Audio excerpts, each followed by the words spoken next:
اعوذ باللہ السمیع العلیم العظیم الحفیظ بوجہ الکریم وسلطانہ القدیم من الرجس الخبیث المخبث الشیطان اللعین الرجیم وقبیلہ ونفخہ ونفثہ وہمزہ۔ بسم اللہ الرحمن الرحیم۔ تمام نبیوں کے سردار حضرت محمد صلی اللہ علیہ وآلہ وسلم اور تمام مذاہب کے سردار دین اسلام کے پیروکاروں، سلام علیکم طبتم۔ یہ سلام سورہ زمر کے اندر ہے۔ اللہم صلی علی سیدنا محمد و ابواب محمد و آل محمد و صحابہ محمد مبارک وسلم۔ سبحانک اللہم و بحمدک لا الہ الا انت استغفرک و اتوب الیک۔ اسے اگر تحریر و تقریر سے پہلے پڑھ لیا جائے تو کوئی خطا ہو جائے تو اللہ تعالیٰ معاف فرما دیتا ہے۔ ہم اقرار کرتے ہیں کہ اللہ تعالیٰ کے سوا کوئی معبود نہیں، کوئی ولی، کوئی نبی، کوئی جن، کوئی پری، کوئی مزار، کوئی قبر نہ معبود ہے نہ اللہ تعالیٰ کے برابر ہے۔ اللہ تعالیٰ واحد حقیقی ہے جو اس کا شریک ٹھہرائے اور اسی پہ ہی مر جاتا ہے، وہ دوزخی ہے، مشرک ہے۔ ہم اقرار کرتے ہیں کہ حضور صلی اللہ علیہ وآلہ وسلم انبیاء کے سردار ہیں اور آپ کے بعد اب کسی طرح کا کوئی نبی پیدا نہیں ہوگا، نہ ذلی، نہ بروزی، نہ مطیع۔ جو حضور صلی اللہ علیہ وآلہ وسلم کی ادنا سی توہین کرے وہ بھی کافر ہے۔ شیطان جس کا نام عزازیل ہے وہ کامل توحید پرست تھا، جنتی تھا، جنت میں آتا جاتا تھا، عابد و زاہد تھا، تبھی اس کو ترقی ملی۔ اس نے سب سے پہلے نبی کی توہین کی اور کہا کہ انا خیر منہ، میں اس سے بہتر ہوں، اور کیا میں اس بشر کو سجدہ کروں؟ بس اس کا یہ توہین کرنا تھا۔ وہ مردود ہوا، ملعون ہوا، دوزخی ہوا، اور نبی کی توہین ایسی نحوست ہوئی کہ اس کو توفیق ہی نہیں مل رہی کہ وہ توبہ کر پائے۔ اللہ تعالیٰ ہمیں شرک سے بھی بچائے اور اللہ تعالیٰ ہمیں توہین رسالہ سے بھی محفوظ فرمائے۔ عظیم سند کے ساتھ عظیم پیام۔ امام رضا علیہ السلام بیان کرتے ہیں اپنے والد گرامی امام موسیٰ کاظم سے، وہ بیان کرتے ہیں اپنے والد گرامی امام جعفر صادق سے، وہ بیان کرتے ہیں اپنے والد گرامی امام محمد الباقر سے، وہ بیان کرتے ہیں اپنے والد گرامی امام زین العابدین سے، وہ بیان کرتے ہیں اپنے والد گرامی امام حسین علیہ السلام سے، وہ بیان کرتے ہیں اپنے والد گرامی مولا علی شیر خدا رضی اللہ تعالیٰ عنہ سے۔ انہوں نے بیان کیا محمد مصطفیٰ صلی اللہ علیہ وآلہ وسلم سے۔ حضور صلی اللہ علیہ وسلم نے فرمایا الایمان معرفۃ بالقلب وقول باللسان وعمل بالارکان۔ کامل ایمان اس چیز کا نام ہے دل سے جاننا، زبان سے اقرار کرنا اور اپنی طاقت کے مطابق اپنے اعضاء سے عمل کرنا۔ تصوف کیا ہے؟ تصوف نام ہے ان راستوں کا جو لے جاتے ہیں اس منزل تک کہ جس کا نام قرآن مجید نے تزکیہ نفس رکھا ہے اور احادیث نے اس کا نام احسان رکھا ہے۔ ان راستوں میں جو راہبر ہوتے ہیں انہیں مرشد اور پیر کہا جاتا ہے۔ اس کی نشانی کیا ہے؟ اس کی نشانی یہ ہے کہ اس کے ایک ہاتھ میں سنت مصطفیٰ کی شمع ہوتی ہے اور دوسرے ہاتھ میں خوف خدا کا عصا ہوتا ہے۔ یہ جو ہم سٹوریز بیان کرتے ہیں یہ قرآن مجید میں اس کی اصل ہے اور احادیث مبارکہ میں ہے۔ اللہ تعالیٰ نے سٹوریز جو ہیں وہ اپنے نبی کو قرآن مجید میں وحی کی۔ تصوف کی اہمیت سنتے جائیے۔ پروفیسر ایچ اور گب نے کہا ہے تاریخ اسلام میں بارہا ایسا موقع آیا کہ اسلام کے کلچر کو دبایا گیا، لیکن وہ اس لیے ختم نہ ہو سکا کہ فوراً تصوف اس کی مدد کو آ جاتا تھا اور اتنی قوت اور توانائی دیتا تھا کہ کوئی طاقت اس کو ختم نہ کر سکی۔ اس لیے ہم تصوف کے پیروکار جو تھے جنہوں نے تصوف کو پھیلایا ان کی سٹوریز آپ تک پہنچا رہے ہیں۔ حاضر رحمت من ربی آج جس ہستی کو سرنامہ قلم بنایا ہے، مخدوم الملک، مخدوم الملک دونوں طرح پڑھ سکتے ہیں، مخدوم جہاں شیخ شرف الدین احمد بن یحییٰ منیری بہاری فردوسی رحمۃ اللہ علیہ۔ گفتگو ہماری 126 نمبر تک جو ہے وہ پہنچ گئی ہے۔ میرے رب کا بہت کرم ہم پر۔ اس ہستی کی تاریخ ولادت جو ہے وہ 7 جولائی 1263 عیسوی ہے، 29 شعبان 661 ہجری ہے۔ تاریخ وصال 2 جنوری 1381 عیسوی ہے، 6 شوال 782 ہجری ہے۔ آپ کا مزار موجودہ ملک ہندوستان کی ریاست بہار کے ضلع پٹنہ میں ہے۔ پیر پیران سید عبد القادر گیلانی غوث پاک کے وصال سے 100 قمری سال بعد آپ پیدا ہوئے۔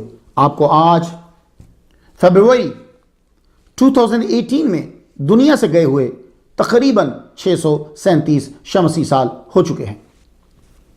ہندو پاک اور ارد گرد کے جتنے بھی نئے ممالک ہیں ان کے محسن عظیم، میری مراد شاہ عبدالحق محدث دہلوی رحمۃ اللہ علیہ، انہوں نے اپنی کتاب اخبار الاخیار کے اندر ان کا تذکرہ کیا ہے اور ان کی سوانح جو ہیں وہ اس میں بیان کی ہیں۔ میں شاہ عبدالحق محدث دہلوی رحمہ اللہ کا تذکرہ جو ہے وہ کر آیا ہوں، اب سمجھ کر لیجئے گا۔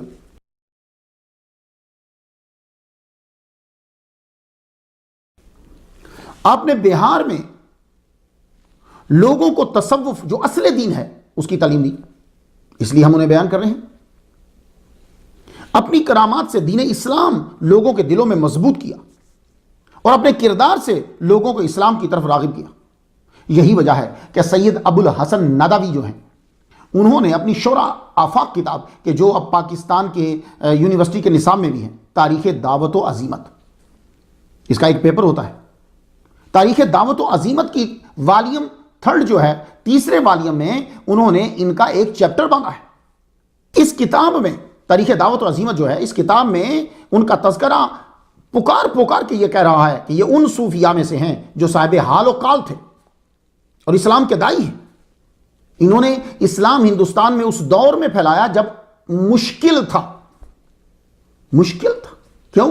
نہ تو مسلمان زیادہ تھے، نہ مسلمانوں کی حکومت مضبوط تھی۔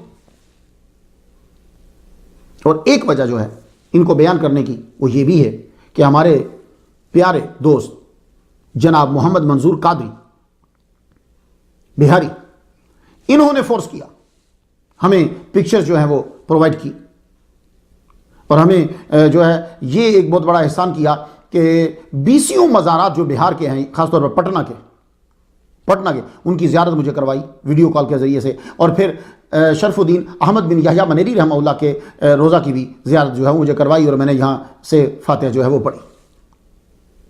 انہوں نے فورس کیا، یہ بھی ایک وجہ بنے۔ اور ایک وجہ جو سب سے بڑی وجہ ہے وہ آپ کا ایک فرمان، یہ فرمان فوائد رکنی میں ہے، فائدہ نمبر 10 پہ۔ اے بھائی، عالم میں پہلے صوفی آدم علیہ السلام، تو دولت تصوف، آپ فرماتے ہیں دولت تصوف انبیاء میں نسل در نسل رواں رہی۔ مسافر صوفیاء کو دنیا میں ایک خانقاہ چاہیے تھی، تو سب سے پہلے زمین کے اوپر ایک خانقاہ بنا دی گئی، وہ کیا؟ خانہ کعبہ، کہ جہاں غریب لوگ آ کر جمع ہوتے، جہاں صوفیاء جو ہیں وہ جمع ہوتے، جہاں وہ مل سکے، تو خانہ کعبہ کی صورت میں ایک عظیم خانقاہ کا ظہور ہوا۔ یہی دنیا میں پہلی خانقاہ ہے۔ بات سمجھ میں آ گئی آپ کے؟ تو یہ بھی ایک وجہ ہے۔ نام سے برکت حاصل کرتے ہوئے آگے بڑھتے ہیں۔ دیکھیے، بعض اوقات میرے لسنر، شاہدین، ناظرین یہ سمجھتے ہیں کہ نام پہ جو گفتگو ہو رہی ہے وہ موضوع سے ہٹ کر ہے۔ نہیں، وہ موضوع کا ہی حصہ ہے۔ ان کے نام کے اندر بہت ساری چیزیں ہمیں مل جاتی ہیں، اور یہ میری تقریر کا اور میرے ٹاپک کا حصہ ہوتا ہے، اس کو میں کبھی چھوڑ نہیں سکتا جی۔ تو اس لیے یہ حصہ رہے گا، اور اس کے اوپر میں گفتگو جو ہے وہ لازمی کروں گا۔ کیوں؟ میں سمجھتا ہوں کہ ان کی بارگاہ میں یہ نام پہ گفتگو کر کے میں اور پھول جو ہے وہ پیش کر سکتا ہوں۔ نام سے برکت حاصل کرتے ہیں۔ نام میں مخدوم الملک اور مخدوم جہاں، یہ دونوں نام کتابوں میں آتے ہیں، لیکن اگر اس کو ملک پڑھا جائے تو ملک جانتے ہیں کیا ہے؟ بسم اللہ الرحمن الرحیم، اللہم مالک الملک توتی الملک من تشاء، اے مالک ملک۔ تو اللہ تعالیٰ جو ہے وہ مالک ملک ہے، جسے چاہتا ہے ملک دے دیتا ہے۔ تو مخدوم الملک، اور جہان جو ہے یہ فارسی کا لفظ ہے، جہان عربی کا لفظ نہیں ہے۔ تو ملک، اب اس کو اردو کی کتابوں میں اکثر یہ ہوتا ہے کہ زیر زبر نہیں ہوتی، تو میں اس کو مخدوم الملک بھی پڑھ سکتا ہوں، اور آپ بھی پڑھ سکتے ہیں۔ کیوں؟ ملک کہتے ہیں بادشاہ کو، تو مخدوم الملک اور مخدوم جہاں، اب ذرا سیٹنگ ہو جائے گی۔ وہ کیسے؟ مخدوم الملک اور مخدوم جہاں، یعنی وہ جہان کے بھی مخدوم ہیں، اور جو ان میں بادشاہ بنے ان کے بھی وہ مخدوم ہیں۔ اور یہ بات تو آپ سب لوگ جانتے ہی ہیں کہ آپ مخدوم الملک بھی ہیں، کہ بادشاہوں نے آپ کے آگے سر جھکایا، بادشاہوں نے آپ کے دربار پہ حاضری دی، بادشاہوں نے آپ کی خدمت کی، بادشاہوں نے آپ کی بارگاہ میں نذرانے پیش کیے۔ آپ مخدوم الملک بھی ہیں، مخدوم الملک بھی ہیں، مخدوم جہاں بھی ہیں۔ لوگ، ملک تو اب دیواریں اور پتھر تو نہیں، ملک کے لوگ ان کی خدمت کرتے ہیں، ملک ان کی خدمت کرتے ہیں، جہان کے رہنے والے لوگ ان کی خدمت کرتے ہیں۔ احمد بن یحییٰ، یہ احمد جو ہے یہ آپ کا ذاتی نام ہے، اور احمد ہمارے حضور صلی اللہ علیہ وآلہ وسلم کے آسمانی ناموں میں سے ایک نام ہے۔ حضور صلی اللہ علیہ وآلہ وسلم کے ذاتی نام 2 ہوئے، ایک زمین پہ محمد اور آسمان پہ احمد۔ وَإِذْ قَالَ عِيسَىٰ ابْنُ مَرْيَمَ يَا بَنِي إِسْرَائِيلَ إِنِّي رَسُولُ اللَّهِ إِلَيْكُمْ مُصَدِّقًا لِمَا بَيْنَ يَدَيَّ مِنَ التَّوْرَاةِ وَمُبَشِّرًا بِرَسُولٍ يَأْتِي مِن بَعْدِي اسْمُهُ أَحْمَد۔ تو عیسیٰ علیہ السلام نے کہا اس کا میرے بعد جو نبی آئے گا بشارت دے رہا ہوں میں ان کا نام کیا ہے؟ احمد. تو احمد ہمارے نبی صلی اللہ علیہ وسلم کا نام ہے. تو مسلمان جو ہیں وہ برکت کے لیے محمد اور احمد رکھتے رہتے ہیں. آسمانی نام حضور کا احمد ہے اور زمین میں کیا نام ہے؟ محمد صلی اللہ علیہ وسلم. تو آپ کے والد گرامی کا نام یحییٰ، اس لیے احمد بن یحییٰ. منیری، اس کا مطلب ہوتا ہے مانیر شہر کا رہنے والا. اب یہاں پیدا ہوئے تھے اس لیے آپ کو منیری کہتے ہیں. یہ مانیر ہے، منیر نہیں ہے. مانیر یا منیار ہے. تو مانیر جو ہے پاکستان میں جو کتاب ہم پڑھتے ہیں، میں نے ایک ڈاکٹر ظہور الحسن شارب کی کتاب پڑھی، اس میں میم کے اوپر پیش تھا، پتہ نہیں کاتب نے ڈالا یا انہوں نے لکھا. تو نہ بھی ڈلا ہوا ہو تو لوگ سمجھتے ہیں منیر، کیونکہ منیر ہمارے ذہن میں بار بار آتا ہے. مجھ سے بھی تسامح ہوا سید اشرف جہانگیر سمنانی رحمۃ اللہ علیہ کی ہسٹری میں بیان کرتے ہوئے، تو میں منیر کا نہیں، یہ مانیری ہے. مانیری. تو بہتر تلفظ جو ہے وہ وہی بتائیں گے جو وہاں کے رہنے والے ہیں، وہ بہتر تلفظ بتائیں گے. تو اس لیے وہاں جو منظور قادری صاحب جو بولتے ہیں وہ منیری بولتے ہیں. البہاری، بہار شہر کا رہنے والا. وہ بہار سٹیٹ ہے بھائی، تو اسی کا تو شہر ہے جہاں پیدا ہوئے تھے منیر میں. تو یہ بہاری بھی لگا رہا ہے. تو یہ بہار جو ہے یہ سنسکرت کا لفظ ہے. وہار یا وہارا، اس سے بنا، ٹریول کرتا کرتا یہ بہار بن گیا ہے. تو اس لیے اس کو فارسی والا وہ بہار مت سمجھیے گا جو سپرنگ ہوتی وہ نہیں، یہ وہار یا وہارا سے بنا ہے بہار. فردوسی، آپ کے نام کے ساتھ فردوسی آتا ہے. فردوس والا. تو فردوس والا تو تب سمجھ میں آئے گا نا جب فردوس بھی سمجھ میں آئے. تو یہ فردوس فارسی اور عربی دونوں میں استعمال ہوتا ہے. قرآن مجید کے اندر فردوس کا لفظ استعمال ہوا ہے سورہ کاف کے اندر آیت نمبر 107 پہ. کانت لہم جنات الفردوس نزلا، فردوس کا لفظ آ گیا. اور وہ ایک حدیث اگر آپ کی ذہن میں کہیں ہو وہ دعاؤں میں آتی ہے کہ حضور صلی اللہ علیہ وسلم کیا فرماتے ہیں؟ اللہ تعالیٰ سے جنت الفردوس مانگو. تو فردوس جو ہے فارسی کے اندر تو اس کا معنی باغ کا لیا جاتا ہے، لیکن جب اس کو آپ عربی میں استعمال کریں گے تو فردوس جنت کا ایک انتہائی اعلیٰ درجہ ہے، اعلیٰ باغ ہے، عام باغ نہیں ہے. لیکن سوال تو یہ رہا کہ مخدوم الملک، مخدوم الملک، مخدوم جہاں کے ساتھ فردوسی کیوں آتا ہے؟ تو سن لیجئے، ان کے نام کے ساتھ جو فردوسی آتا ہے وہ ایک سلسلے کی طرف اشارہ کرتا ہے، سلسلہ فردوسیہ کی طرف. یہ سلسلہ فردوسیہ جو ہے یہ کبراویہ ہی کی شاخ ہے. کچھ کا کہنا ہے کہ یہ سورہ وردیہ ہی کی شاخ ہے. ویسے عام طور پر یہ مشہور ہے کہ سلسلہ سورہ وردیہ کے بانی شیخ الشیوخ شہاب الدین سورہ وردی ہیں، جنہوں نے عوارف المعارف لکھی. 6 سلاسل ایسے ہیں، سب تصوف کے شائقین جو ہیں وہ سماعت کر لیں. 6 سلاسل ایسے ہیں کہ جن کی وجہ سے اسلام زیادہ پھیلا ہندوستان کے اندر، پورے ہندوستان کے اندر. وہ کون سے ہیں؟ چشتیہ، قادریہ، شتاریہ، نقشبندیہ، سہروردیہ اور فردوسیہ. اس سلسلے کی ابتدا حضرت نجم الدین الکبریٰ سے ہوئی. ان کا تذکرہ میں 119 نمبر سٹوری پہ کر آیا ہوں، سن لیجئے گا.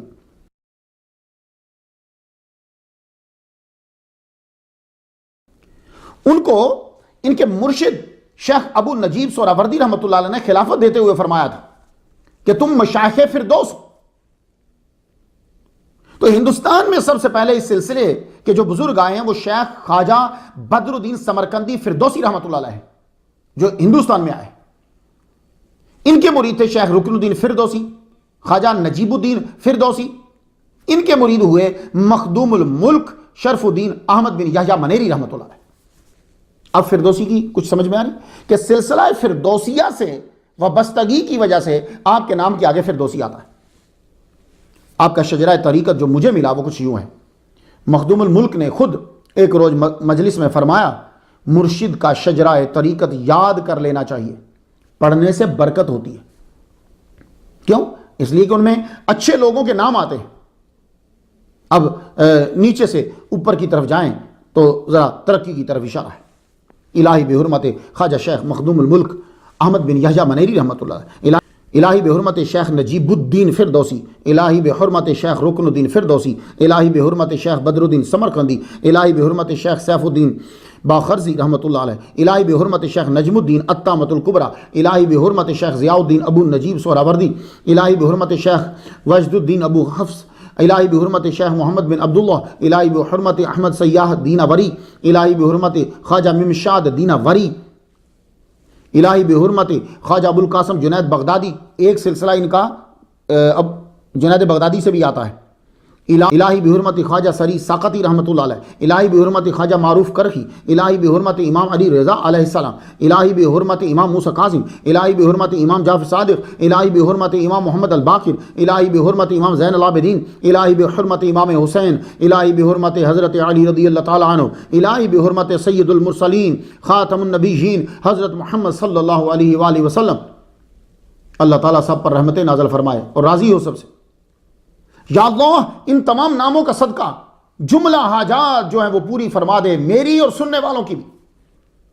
آپ نے فرمایا کوئی حاجت پیش ہو پہلے وضو کرے، پھر توحید کا اقرار کرے، یعنی 2 رکعت نماز نفل ادا کرے، اس کے بعد یہ نام پڑھے جو میں نے آپ کے سامنے پڑھے ہیں، اللہ تعالیٰ سے حاجت طلب کرے، یا اللہ ان کے صدقے سے، ان کی حرمت کے صدقے سے یا اللہ میری حاجت کو پورا فرما، تو اللہ پورا فرما دے گا۔ تو میں نے شجرہ طریقت، خاندانی نہیں، شجرہ طریقت آپ کے سامنے جو ہے وہ پڑھ دیا۔ آئیے اب آگے بڑھتے ہیں۔ ہندوستان میں آپ کی آمد، تو موجودہ ملک ہندوستان کی اسٹیٹ بہار میں جو سب سے پہلے مبلغ تاریخ میں ملتے ہیں بہار میں، وہ عارف مومن یمنی رحمۃ اللہ علیہ، یہ کپڑے کے تاجر تھے اور کپڑے کی صنعت کے ماہر تھے۔ ان کو کپڑے بننے کی مشین لگانی آتی تھی، کپڑا بنانا آتا تھا، کپڑا بیچنا آتا تھا۔ یہ بہار میں تشریف لائے۔ آپ نے تجارت کے ساتھ ساتھ مانیر کے اندر کیا کیا؟ اسلام کی تبلیغ شروع کر دی۔ یہ ہندوستان میں اسلام تاجروں نے ہی تو پھیلایا ہے، بعد میں تو باقی لوگ تو بعد میں آئے۔ وہ کپڑا بیچنے آتے تھے، لیکن وہ اپنے آپ کو صرف یہ نہیں سمجھتے تھے کہ ہم نے مال بیچنا ہے اور کسٹمر کو راضی کرنا ہے، نہیں، وہ کپڑے کے مال کے ساتھ ساتھ اسلام کی تعلیم بھی دیتے تھے لوگوں کو۔ ان کے ذریعے سے یہ جتنے بھی آپ کو جزیرے نظر آتے ہیں، یہاں وہ آتے تھے تاجر، اور یہاں آ کر اسلام کی تبلیغ بھی کرتے تھے اور کاروبار بھی ہوتا تھا۔ تو عارف مومن یمنی رحمت اللہ علیہ یہ جب آئے، اب انہوں نے اسلام کی تبلیغ شروع کر دی۔ اب لوگ بڑے متاثر ہوئے۔ اسلام میں اگر اسلام صحیح طریقے سے پھیلایا جائے کردار کے ساتھ تو لوگ بڑے متوجہ ہوتے ہیں اس کی جانب۔ تو ہندو وہاں کے رہنے والے جو لوگ تھے وہ جب متوجہ ہوئے تو راجا کو پریشانی ہو گئی کہ بھئی ایک نیا دین جو ہے وہ اندر داخل ہو رہا ہے تو کہیں ہم لوگ ختم نہ ہو جائے۔ راجا نے آپ کی مخالفت شروع کر دی۔ سب سے پہلے تو راجا نے نکال دیا آپ کو شہر سے۔ اس وقت آپ کو پتا ہے کہ شہر جو ہوتا تھا وہ قلعے کے اندر ہی ہوتا تھا، باہر نکال دیا، دروازہ بند کر دیا کہ تم باہر رہ سکتے ہو، اندر نہیں آؤ گے۔ آپ نے باہری جھونپڑی ڈال دی اور وہیں سے تبلیغ شروع کر دی۔ آپ اذان بھی دیتے، اور اللہ کی قدرت دیکھو کہ اللہ تعالیٰ وہ آواز اندر پہنچا دیتا تھا۔ آپ کہیں گے یہ کیسے ہوگا؟ وہی تو دیکھو، ابراہیم علیہ السلام نے بڑھاپے میں کھڑے ہو کر پہاڑی پر اذان دی تھی نا، وَأَذِّن فِي النَّاسِ بِالْحَجِّ يَأْتُوكَ رِجَالًا، اعلان تو کرا تھا نا، تو آواز کہاں پہنچائی اللہ نے؟ اللہ آواز پہنچا دیتا ہے، آواز اسی نے پہنچانی ہوتی ہے۔ وہ آواز عارف مومن یمنی رحمۃ اللہ کی آواز اندر جاتی، یہ بھی ان کو برا لگا۔ راجا نے حکم جاری کیا آج کے بعد تم اذان بھی نہیں دے سکو گے۔ آپ نماز جو ہے وہ پڑھتے تھے، چلو اذان ایسا ہوگی، آپ نماز پڑھتے تھے۔ اب لوگ ظاہرہ ہر وقت فصیل کے اندر ہی تو نہیں رہتے، باہر بھی آتے تھے، تو آپ کو نماز پڑھتا ہو دیکھتے، رابطہ آپ کے ساتھ رہتا، کیونکہ آپ کے پاس ایک ہنر تھا، وہ ہنر بھی بڑا زبردست تھا، کپڑے کی مشینیں بنانا اور کپڑا بننا، لوگوں کا تعلق پھر بھی آپ کے ساتھ رہا۔ راجا نے کہا بھائی یہ ختم تو ہو نہیں رہا۔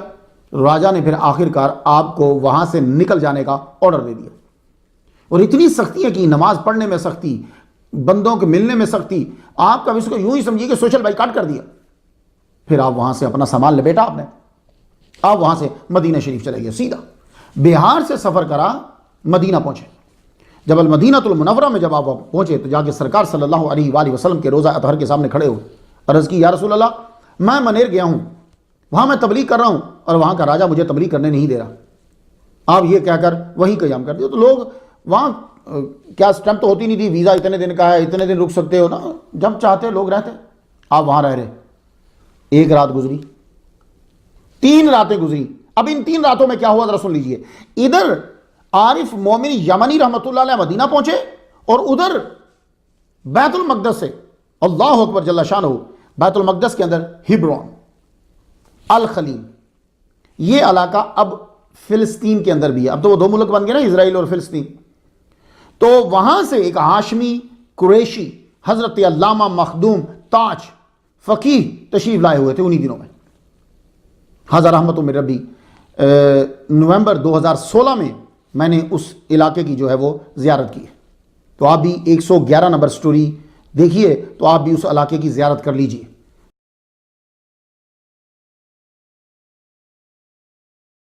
جہاں یحییٰ منیری رحمہ اللہ کے آباء و اجداد جہاں رہتے تھے. تو جدید اس کی شکل ذرا ڈیفرنٹ ہے.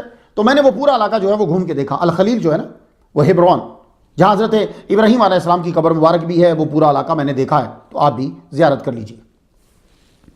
یہاں سے تشریف لائے ہوئے تھے یہ مخدوم تاج فقیہ رحمۃ اللہ علیہ، علم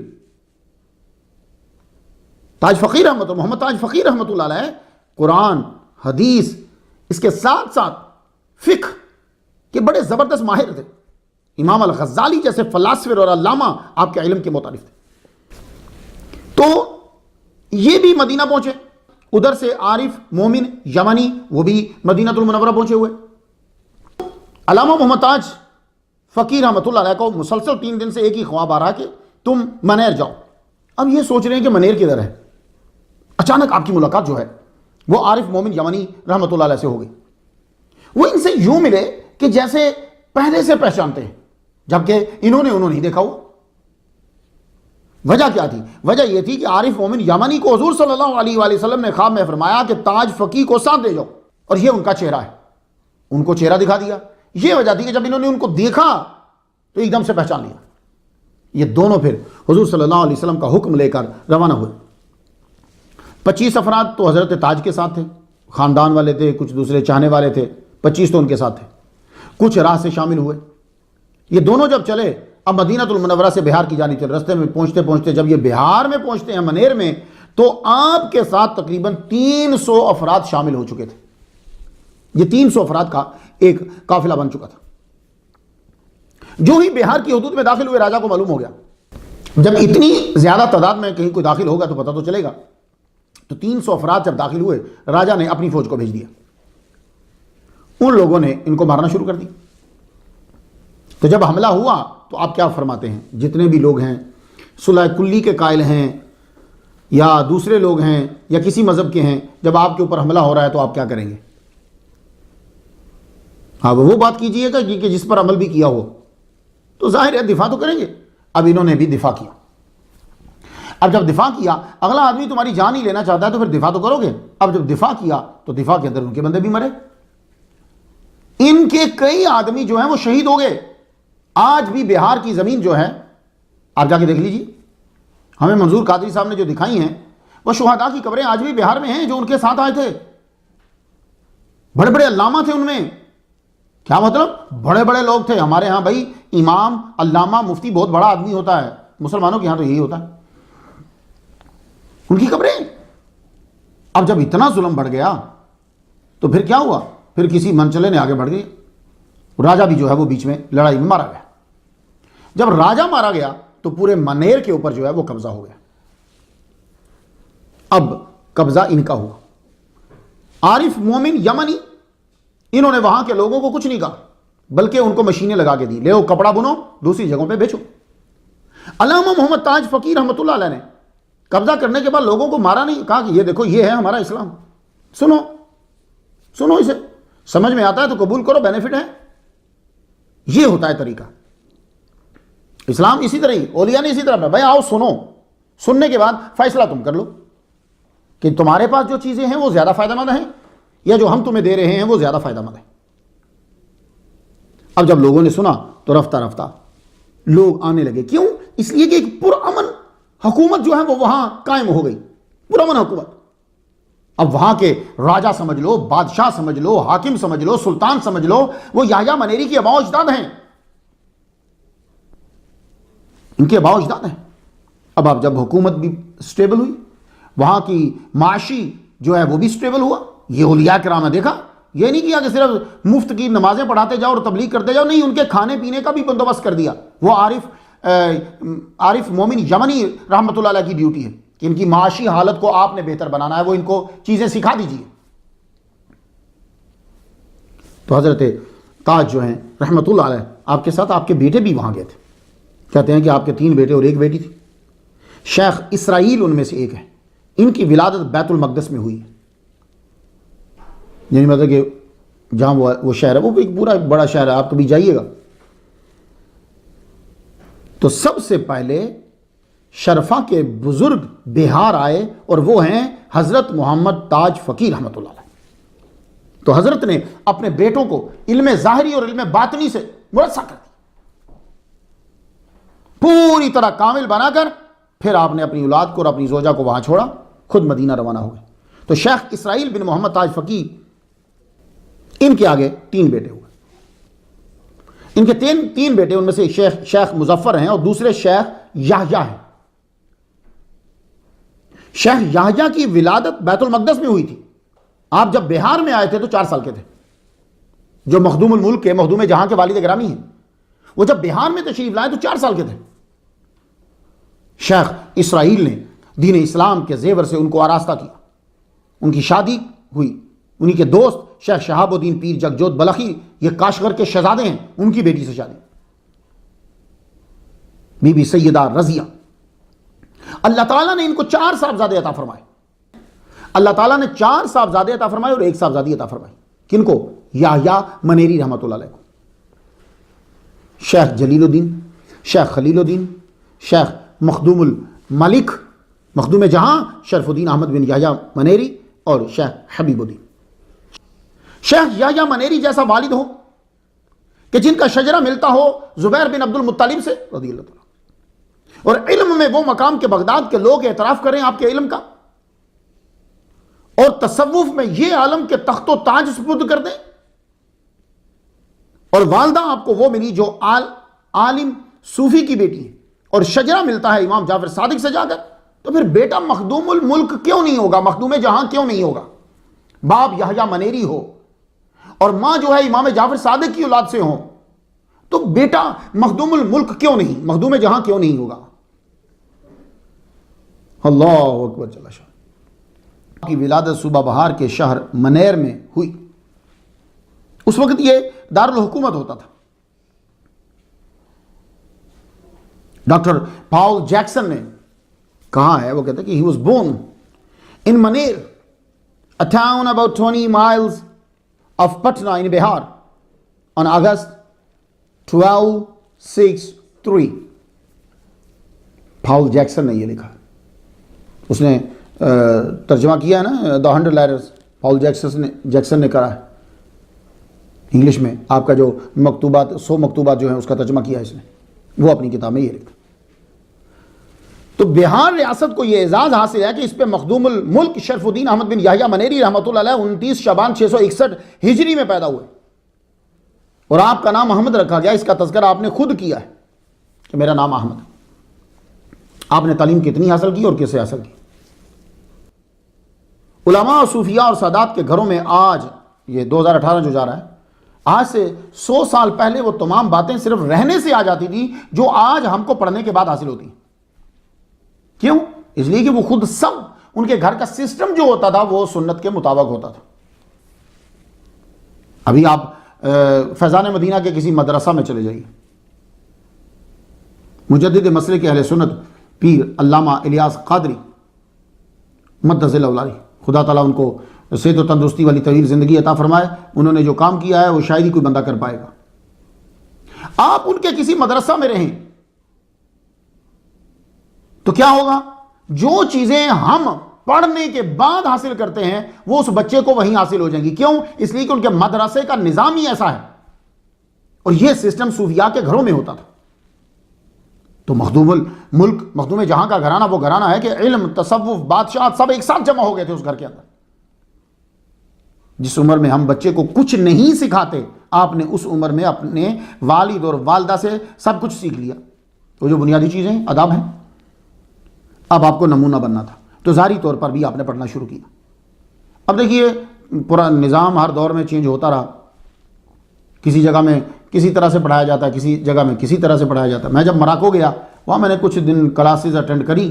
وہ صرف اس طرح پڑھاتے ہیں, سیٹ کے اوپر آ کر بیٹھ جاتے ہیں, نیچے بیٹھ کر وہ مختلف ٹاپک اس کے اوپر لیکچر دے کے وہ چلے جاتے ہیں. وہاں اس طرح پڑھائی ہوتی ہے. کچھ کتابیں پہلے ہوتی ہیں, کچھ کتابیں بعد میں ہوتی ہیں. بہت ساری کتابیں ایسی ہیں جو ہم نے شروع میں پڑھی تھی, کسی جگہ میں دیکھتا ہوں کہ ایک صاحب ہیں انہوں نے وہ کتاب بعد میں جا کر پڑھی. تو یہاں کیا نظام تھا؟ یہاں یہ تھا کہ بیسک چیزیں پڑھائی تو جاتی تھی لیکن کچھ چیزیں ایکسٹرا پڑھا دی جاتی تھی. وہ دماغ کے اوپر بلا وجہ بوجھ ڈال دیا جاتا. وہ کیا آپ فرماتے ہیں کہ اس میں سے ایک ڈکشنری ہے, وہ ڈکشنری کے الفاظ بھی یاد کرو, ویسارے کرو. کہتے میں یہ چاہتا تھا کہ کوئی ایسا استاد مجھے ملے جو خالصتاً قرآن, حدیث, فقہ, فلسفہ یہ ساری چیزیں جانتا ہو اور مجھے یہ پڑھائے. دیکھو ابھی وہ بچے ہیں اور ان کی سوچ کہاں ہے, اور ہمارے بچوں کی سوچ کیا ہوتی ہے, اور ہم لوگ اپنے بچوں کے ذہن میں کیا ڈالتے ہیں, کیا بننا ہے. یہ ہے ولی کامل.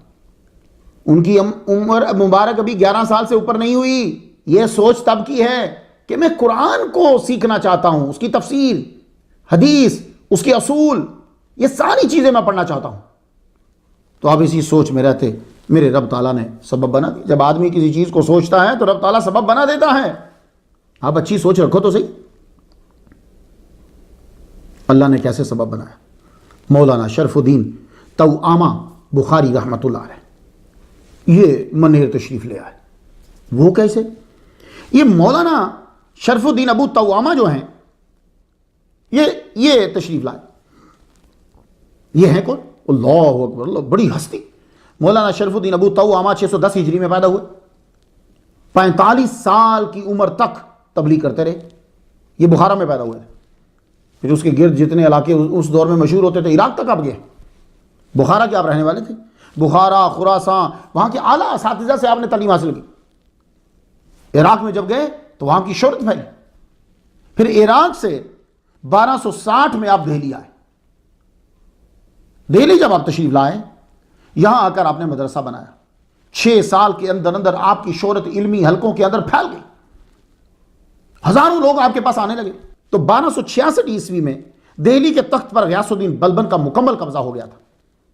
تو اس نے بھی آپ کی علمی قابلیت کو جانا, جانچا, وہ بھی آپ کا متقد ہوا. اب دربار سے بھی آپ کی وابستگی ہوگی, دربار آنا جانا ہوا. لیکن پھر کیا ہوا کہ درباری لوگوں نے اور بازاری لوگوں نے بادشاہ کے کان بھرنے شروع کر دیے. جب آدمی بلندی پہ جا رہا ہو تو لوگ پھر شروع ہو جاتے ہیں. جس نے کام نہیں کرنا ہوتا, جو اپنے کام میں بزی ہوتا ہے, وہ اس کو اس سے کوئی غرض نہیں ہوتی. اور جس کے اندر کوئی صلاحیت نہیں ہے, کوئی کام نہیں ہے, محنت کر نہیں سکتا, وہ پھر دوسرے کی مخالفت سے اپنے آپ کو عروج دیتا ہے. اب وہ مخالفت سیاسی بھی ہو سکتی ہے, مخالفت مذہبی بھی ہو سکتی ہے. مقصد ایک ہی ہوتا ہے, اپنے آپ کو عروج دینا. تو اگر کوئی آدمی کسی مولوی کی مخالفت کر رہا ہے یا کوئی آدمی کسی سیاستدان کی مخالفت کر رہا ہے, سیم ہے, وہ دونوں سیم ہیں, وہ ایک ہی کام کر رہے ہیں. وجہ وہ کچھ بھی بتلائیں تو پھر آپ کو پتا ہے وجہ تو ہر آدمی کے پاس ہوتی ہے. قاتل کے پاس بھی ایک وجہ تو ہوتی ہے, شراب پینے والے کے پاس بھی تو ایک وجہ ہوتی ہے. وجہ تو پھر ہر ایک کے پاس ہے نا. وجہ تو اس عورت کے پاس بھی ہوتی ہے کہ جو بازار کے اندر بیٹھ جاتی, وجہ تو اس کے پاس بھی ہے. تو دیکھنا یہ ہوتا ہے کہ وجہ معتبر ہے کہ نہیں ہے. تو مولانا شرف الدین ابو توامہ بخاری رحمۃ اللہ علیہ, اب جب بازاری اور درباری لوگوں نے جب کان بھر دیے تو غیاث الدین بلبن نے خود محسوس کیا کہ مخالفت زیادہ بڑھ گئی. تو اس نے مشورہ دیا کہ آپ یہاں سے تشریف لے جائیے. تو آپ دہلی سے بما اہل و عیال بنگال کی طرف روانہ ہوئے. رستے میں منیر میں رکے. وہاں اس وقت جید عالم, اردو زبان کے بانی, یہ میرا جملہ ذرا غور سے سنیے گا, اردو زبان کے بانی, مخدوم الملک کے والد گرامی حضرت مخدوم شیخ یحییٰ منیری رحمۃ اللہ علیہ تھے وہاں. اس دور میں ان کی کتب میں اردو کے الفاظ ہیں جب اردو ابھی جنم لے رہی تھی اور ابھی وہ بچپن کے مراحل میں. اس لیے میں ان کو اردو کا بانی بھی قرار دے رہا ہوں. آپ کو جب پتہ چلا, آپ نے تو ضیافت میں انتہا کر دی. ایک عالم دین کی عزت کرنا ہمارا فرض ہوتا ہے. صوفیاء کرام عالم دین کی عزت کرتے ہیں. اب اللہ نے سبب بنانا تھا. مخدوم جہاں تو اب پاس بیٹھے ہی رہتے ان کی باتیں سنتے, ان کی خدمت کرتے, جو چیز لے جانی ہے خود لے کر جاتے, ان کی باتوں کو سنتے رہتے. والد گرامی نے بھی بچے کی محبت کو دیکھا, اور استاد محترم نے بھی, علامہ نے بھی ان کی عقیدت کو دیکھا. تو پھر کیا ہوا, جب آپ تشریف لے جانے لگے تو قبلہ یحییٰ منیری رحمۃ اللہ علیہ نے کہا علامہ ابو توامہ سے کہ آپ جا رہے ہیں, میرے بیٹے کو بھی اپنے ساتھ لیتے چلیے. علم کی پیاس تھی, جب کنواں نظر آ گیا, سمندر نظر آ گیا آپ کو, اپنے بعد میں نے تو ساتھ ہی چلوں گا, اب جہاں یہ جائیں گے. والد گرامی نے بھی بیٹے کو بھیج دیا. تو 11 سال آپ کی عمر ہے, آپ روانہ ہوئے. اس وقت بہار کا اقتدار جو ہے, وہاں کے سابقہ گورنر تغرل طغان خان, جنہوں نے بعد میں اپنا نام سلطان مغیث الدین رکھ لیا, ان کے ہاتھ میں تھا. اور یہ سلطان شمس الدین التمش کے غلام تھے. یہ پروننسیشن التمش ہے. انہوں نے بھی عقیدت کا اظہار کیا, اور ایک بہترین خانقاہ اور مدرسہ جو ہے ان کے لیے تعمیر کروا دیا. مخدوم الملک, مخدوم جہاں شرف الدین احمد بن یحییٰ منیری رحمۃ اللہ علیہ نے ان کے پاس 17 سال رہ کر قرآن, حدیث, فقہ, اصول, تصوف, تفسیر, فلسفہ, سارے علوم پڑھے ان کے پاس. 17 سال جب ان کے پاس رہے, استاد محترم نے پڑھانے میں کمی نہیں کی, اور مخدوم الملک, مخدوم جہاں نے پڑھنے میں کمی نہیں کی. 17 سال, اور اس قدر لگاؤ سے پڑھا کہ 17 سال منیر سے آئے ہوئے کسی خط کو پڑھا بھی نہیں, کہ کوئی ایسا خط نہ ہو کہ میری تعلیم جو ہے رک جائے, مجھے واپس جانا پڑے. استاد محترم نے آپ کا علم سے لگاؤ دیکھ کر اور آپ کی خدمت اور عقیدت کو دیکھ کر اپنی بیٹی کا نکاح آپ کے ساتھ کر دیا. اللہ تعالیٰ نے آپ کو 1289 میں چاند سا بیٹا عطا فرمایا.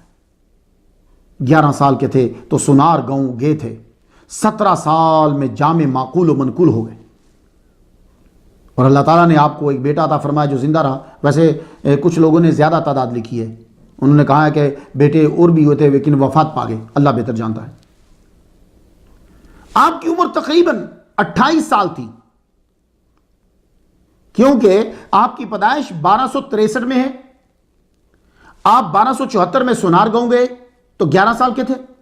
آپ سنار گاؤں سے تب آئے جب والد قبلہ یحییٰ منیری کے وصال کا لیٹر پڑا. ان کا وصال 8 اگست 1291 میں ہوا. تو اس طرح مخدوم الملک کی عمر ہوئی 28 سال. بھائی میں تو جو تاریخیں لکھی ہوئی ہیں اس کے حساب سے بات کر رہا ہوں.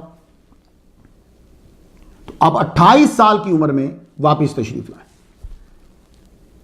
آپ نے اپنے استاد محترم, جو اب آپ کے سسر بھی تھے, ان سے اجازت چاہی. اس وقت استاد محترم کی عمر جو ہے وہ 78 سال تھی, کہ وہ لیٹر جو پڑھا کہ ابا کا وصال ہو گیا ہے تو اب آپ چلیں. آپ نے اپنی بیوی کو, اپنے بچے کو ساتھ لیا اور روانہ ہوئے. منیر میں پہنچے, وہاں آپ نے چند ماہ گزارے ہوں گے کہ اپنی والدہ ماجدہ سے ایک دن کہتے ہیں, ماں جی مجھے علم طریقت اب سیکھنا ہے, میں شریعت سیکھ چکا, مجھے علم طریقت سیکھنا ہے. کیوں سیکھنا ہے؟ اس لیے کہ میں دوسروں کو سکھا سکوں, دوسروں کو سکھانے کے لیے مجھے وہ سیکھنا ہے. تو ماں میں اپنا بیٹا چھوڑ کے جا رہا ہوں آپ کے پاس, یہ اسے مجھے ہی سمجھنا, اور میری بیوی آپ کی خدمت کے لیے, اور مجھے آپ اپنے حقوق معاف فرما دیجئے. میری بیوی نے بھی اجازت دے دی ہے, آپ بھی اجازت دے دو, میں چلتا ہوں, میں علم طریقت سیکھوں. منیر سے دہلی کی طرف روانگی آپ کی. تو آپ نے اپنے بچے کو, اپنی بیوی کو وہاں چھوڑا. اب آپ وہاں روانہ ہوئے, علم طریقت کا کوئی راہبر ملے اب مجھے. تو وہاں سے دہلی کی طرف روانہ ہونے لگے تو آپ کے بھائی بھی شیخ جلیل الدین, وہ بھی آپ کے ساتھ شامل ہوئے. یہ 1291 کی بات ہے. 1291.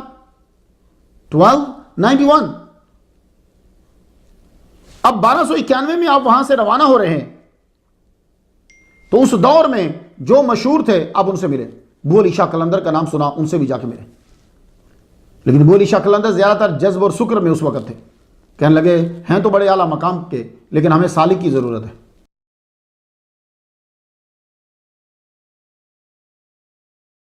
اس کے بعد آپ جس کا نام سنا وہاں اس کی محفل میں بیٹھے.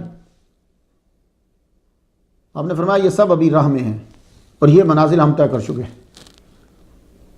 تو جب آپ طے کر چکے ہیں تو اب وہاں رکنے کی ضرورت نہیں.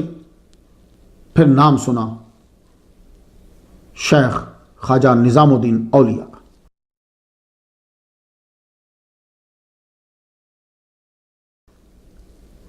بڑے بھائی بولے بھائی ان کے پاس چلتے ہیں، بہت نام ہے ان کا، شہ ہے. کہنے لگے چلو چلتے ہیں. وہاں پہنچے تو شاہ عبدالحق محدث دہلوی رحمۃ اللہ فرماتے ہیں اخبار الاغیار میں کہ جب آپ ان کی خانقاہ پہنچے تو آپ کا وصال ہو چکا تھا.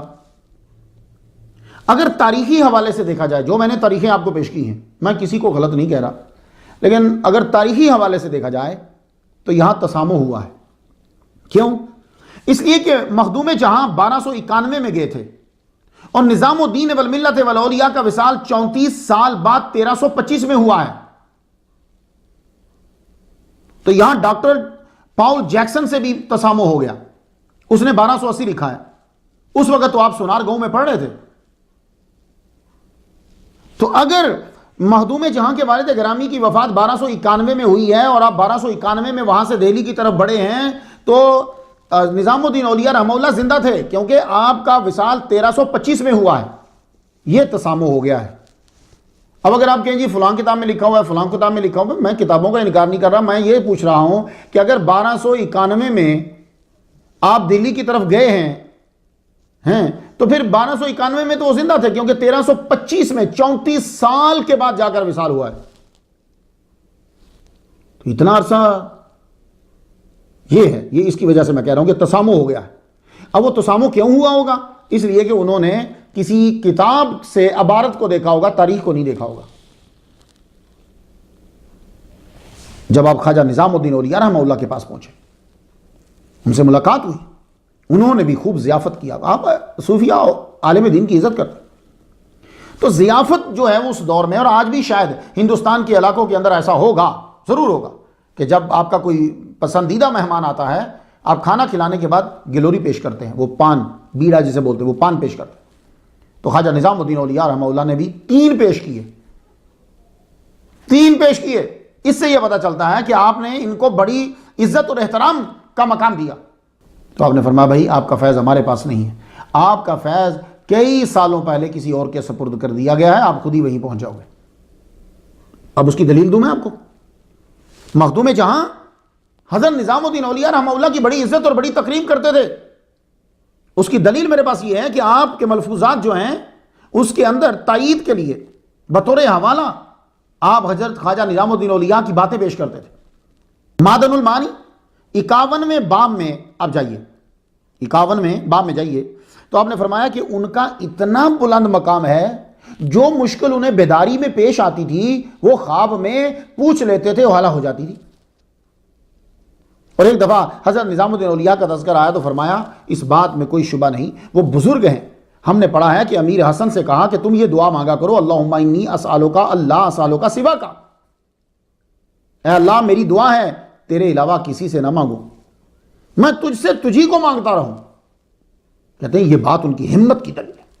عقبہ کا طریقہ بتاتے ہوئے حضرت نظام الدین اولیاء کا طریقہ بتایا کہ سر کو زانوں میں ڈال کے ٹیک لگا کر بیٹھے، یہ مراقبہ کا طریقہ ہے. مجالس میں ذکر کرنا دلیل ہے کہ آپ ان کی بڑی تعظیم کرتے تھے.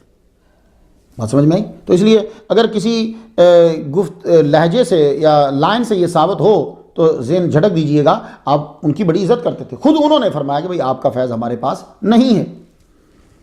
تو پان آپ نے لیا، 2 پگڑی میں رکھے تو چل پڑے. اب بڑے بھائی سے پوچھتے ہیں بڑے بھائی آپ کیا کریں؟ کہنے لگے آخری ایک جگہ آپ وہاں مل لیجئے، اس کے بعد جو آپ فیصلہ کریں گے مجھے منظور. دونوں بھائی چل پڑے. اب یہ کہاں گئے؟ وہ ہے شیخ کبیر خواجہ نجیب الدین فردوسی رحمۃ اللہ علیہ. بس آپ ایک بار مل لو، پھر جو فیصلہ کرو گے مجھے منظور ہے. آپ ان کی بارگاہ کی طرف بڑھے. وہ گلوری جو حضرت نظام الدین اولیاء نے وہ منہ میں ہی تھی، ابھی دروازے کے پاس ہی پہنچے، ایسی ہیبت طاری ہوئی. جو ہی ان کے سامنے پہنچا میں تو انہوں نے پہلے ہی فرما دیا. کہنے لگے ہم تو 12 سال سے آپ کا انتظار کر رہے ہیں، آپ کدھر تھے؟ جلدی تشریف لائیے. بٹھایا، بٹھا کے اندر گئے. اندر سے جا کے ایک خط لے آئے. اب یہ بھی ہو سکتا ہے کہ یہ خط آیا ہی مدینہ سے ہو، اور یہ بھی ہو سکتا ہے کہ جب آپ کو حکم دیا ہو آپ نے لکھ لیا ہو. حضور صلی اللہ علیہ وآلہ وسلم نے فرمایا کہ تمہارے پاس اس نام کا آدمی آئے گا، اس کا فیض تمہارے پاس ہے، تم نے فیض دینا ہے. تو آپ نے اسی وقت لکھ لیا، تاریخ لکھ لی، وہ لکھ کے رکھ لیا. یہ بھی ہو سکتا ہے، یہ بھی ہو سکتا ہے کہ لائٹر ہی وہاں سے آیا ہو۔ تو آپ نے وہ ان کو دکھا دیا، بیٹھو، بات کری، اسی وقت خلافت دی، تبرکات دیے، فرمان لگے جاؤ۔ کہنے لگے حضور میری تربیت تو فرمائیں۔ کہنے لگے بیٹا ٹائم بہت کم ہے، میرے پاس وقت نہیں ہے، تیری تربیت حضور صلی اللہ علیہ وسلم خود فرمائیں گے۔ چند باتیں جو ہیں وہ میری سن لو۔ اب وہ وصیت نامہ ہے، وہ بڑا تفصیل سے لکھا ہوا ہے، میں اس کا خلاصہ آپ کے سمجھ میں آ جائے وہ بیان کرنے لگوں۔ چند باتیں، دنیا کی اشیاء کو اتنا ہی استعمال کرنا جتنا چھت پہ جانے کے لیے سیڑھی استعمال کی جاتی، اللہ کے علاوہ سب سے اتنا تعلق رکھنا جتنی ضرورت ہو اور حکم شریعت ہو۔ مجاہدہ اور ریاضت اس طرح ہونی چاہیے کہ میں مر جائے، شدید سردی ہو، پانی برف ہو رہا ہو، پھر بھی بے وضو نہیں رہنا، اور وضو کی 2 رکعت کبھی فوت نہیں کرنی۔ اتنا عمل کیا اس کے اوپر کہ وصال سے پہلے بھی آپ نے وضو کیا اور 2 رکعت ضرور پڑھی۔ خواجہ نجیب الدین فردوسی نے فرمایا راہ میں کوئی خبر سنو تو واپس مت آنا، جاؤ اللہ حافظ۔ آپ وہاں سے چلے، دہلی کی حدود کو کراس ہی کیا ہوگا یا ابھی حدود میں ہی ہوں گے، آپ کو خبر ملی کہ آپ کے مرشد کا انتقال ہو گیا۔ یہ ایک ایسی خبر تھی کہ واپس آ نہ سکتے تھے کہ حکم مرشد ہے اور آگے جا نہ پائے، وجہ تڑپ۔ بزم صوفیہ صفحہ 357 پہ آپ فرماتے ہیں، اس کا ترجمہ یہ ہے کہ میرے دل میں مرشد کا غم قرار پکڑ گیا، پھر بڑھتا ہی گیا، بڑھتا ہی گیا۔ مرشد کی وصال کی خبر ایک ٹورنیڈو بن گئی، اس نے دل و دماغ کو لپیٹ لیا۔ بھیا کے جنگل کے قریب جب پہنچے، ایک مور بولا، اس کی آواز پہ ایسا کوئی وجد طاری ہوا، کپڑے آپ نے پھاڑ لیے، گریبان چاک کی اور جنگل کی طرف دوڑ رہے۔ آپ کا بھائی، بڑے بھائی آپ کو تلاش کرتے رہے لیکن بے سود آپ نہیں ملے۔ وہ پھر واپس آ گئے، گھر پہنچے، خلافت نامہ، نصیحت نامہ، تبرکات سب والدہ کے سپرد کی اور ساری روایات جو ہے وہ بتا دی۔ یہ جو جنگل ہے بھیا کا، یہ جنگل جو ہے یہ موجودہ ہندوستان کی اسٹیٹ بہار کے ضلع بھوجپور میں آتا ہے۔ خیر اب تو شہر بن گیا ہے۔ اب مخدوم الملک، مخدوم جہاں، آپ کی کیفیت بالکل صابر پیا کلیری جو تھے ان جیسی ہوگی، جذب اور سکر۔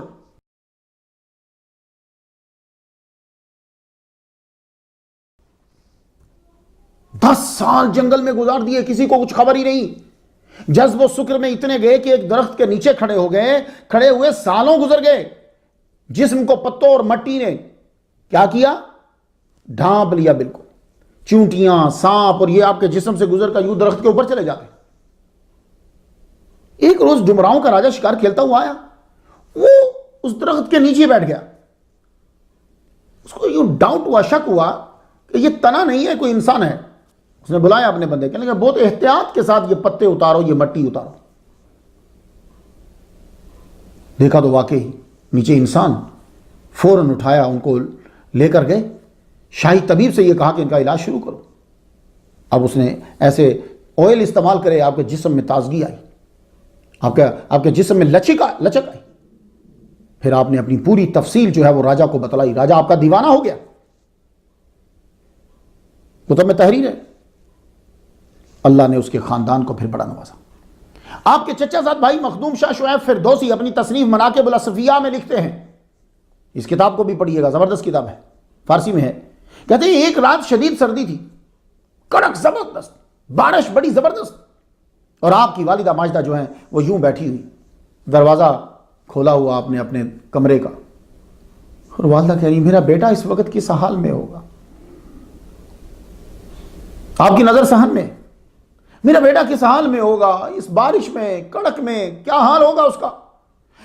تو ابھی یہ سوچ ہی رہی ہیں کہ دیکھتی ہیں کہ صحن میں مخدوم الملک، مخدوم جہاں شرف الدین احمد بن یحییٰ منیری رحمہ اللہ سامنے کھڑے۔ اتنی لمبی جدائی تھی، 10 سال سے زیادہ گزر گئے تھے۔ دوڑتی ہوئی گئی، جا کے اپنے بیٹے کے سینے سے لپٹ گئی۔ تو جب لپٹتے ہیں تو معلوم تو ہوتا ہے، وہ بھیگی ہوئی تھی، بیٹے کے جسم پہ پانی کا ایک قطرہ تک نہیں ہے۔ بیٹے اتنی شدید بارش ہو رہی اور آپ بھیگے نہیں ہو؟ کہا ماں یہی تو آپ کو بتانا ہے، آپ فکر مند رہتی ہو کہ بارش ہے، کہاں ہوگا، کیا ہوگا. عرض کی ماں دیکھو میرا جسم بھیگا تو نہیں ہے نا، آپ دیکھ لو بارش ہے، کیچڑ ہے، لیکن میرے پاؤں کے ساتھ نہیں لگا ہوا. تو ماں اللہ جب حفاظت کرتا ہے تو یہ زمین اور آسمان، یہ انسان اور حیوان، یہ کوئی تکلیف نہیں پہنچا سکتے.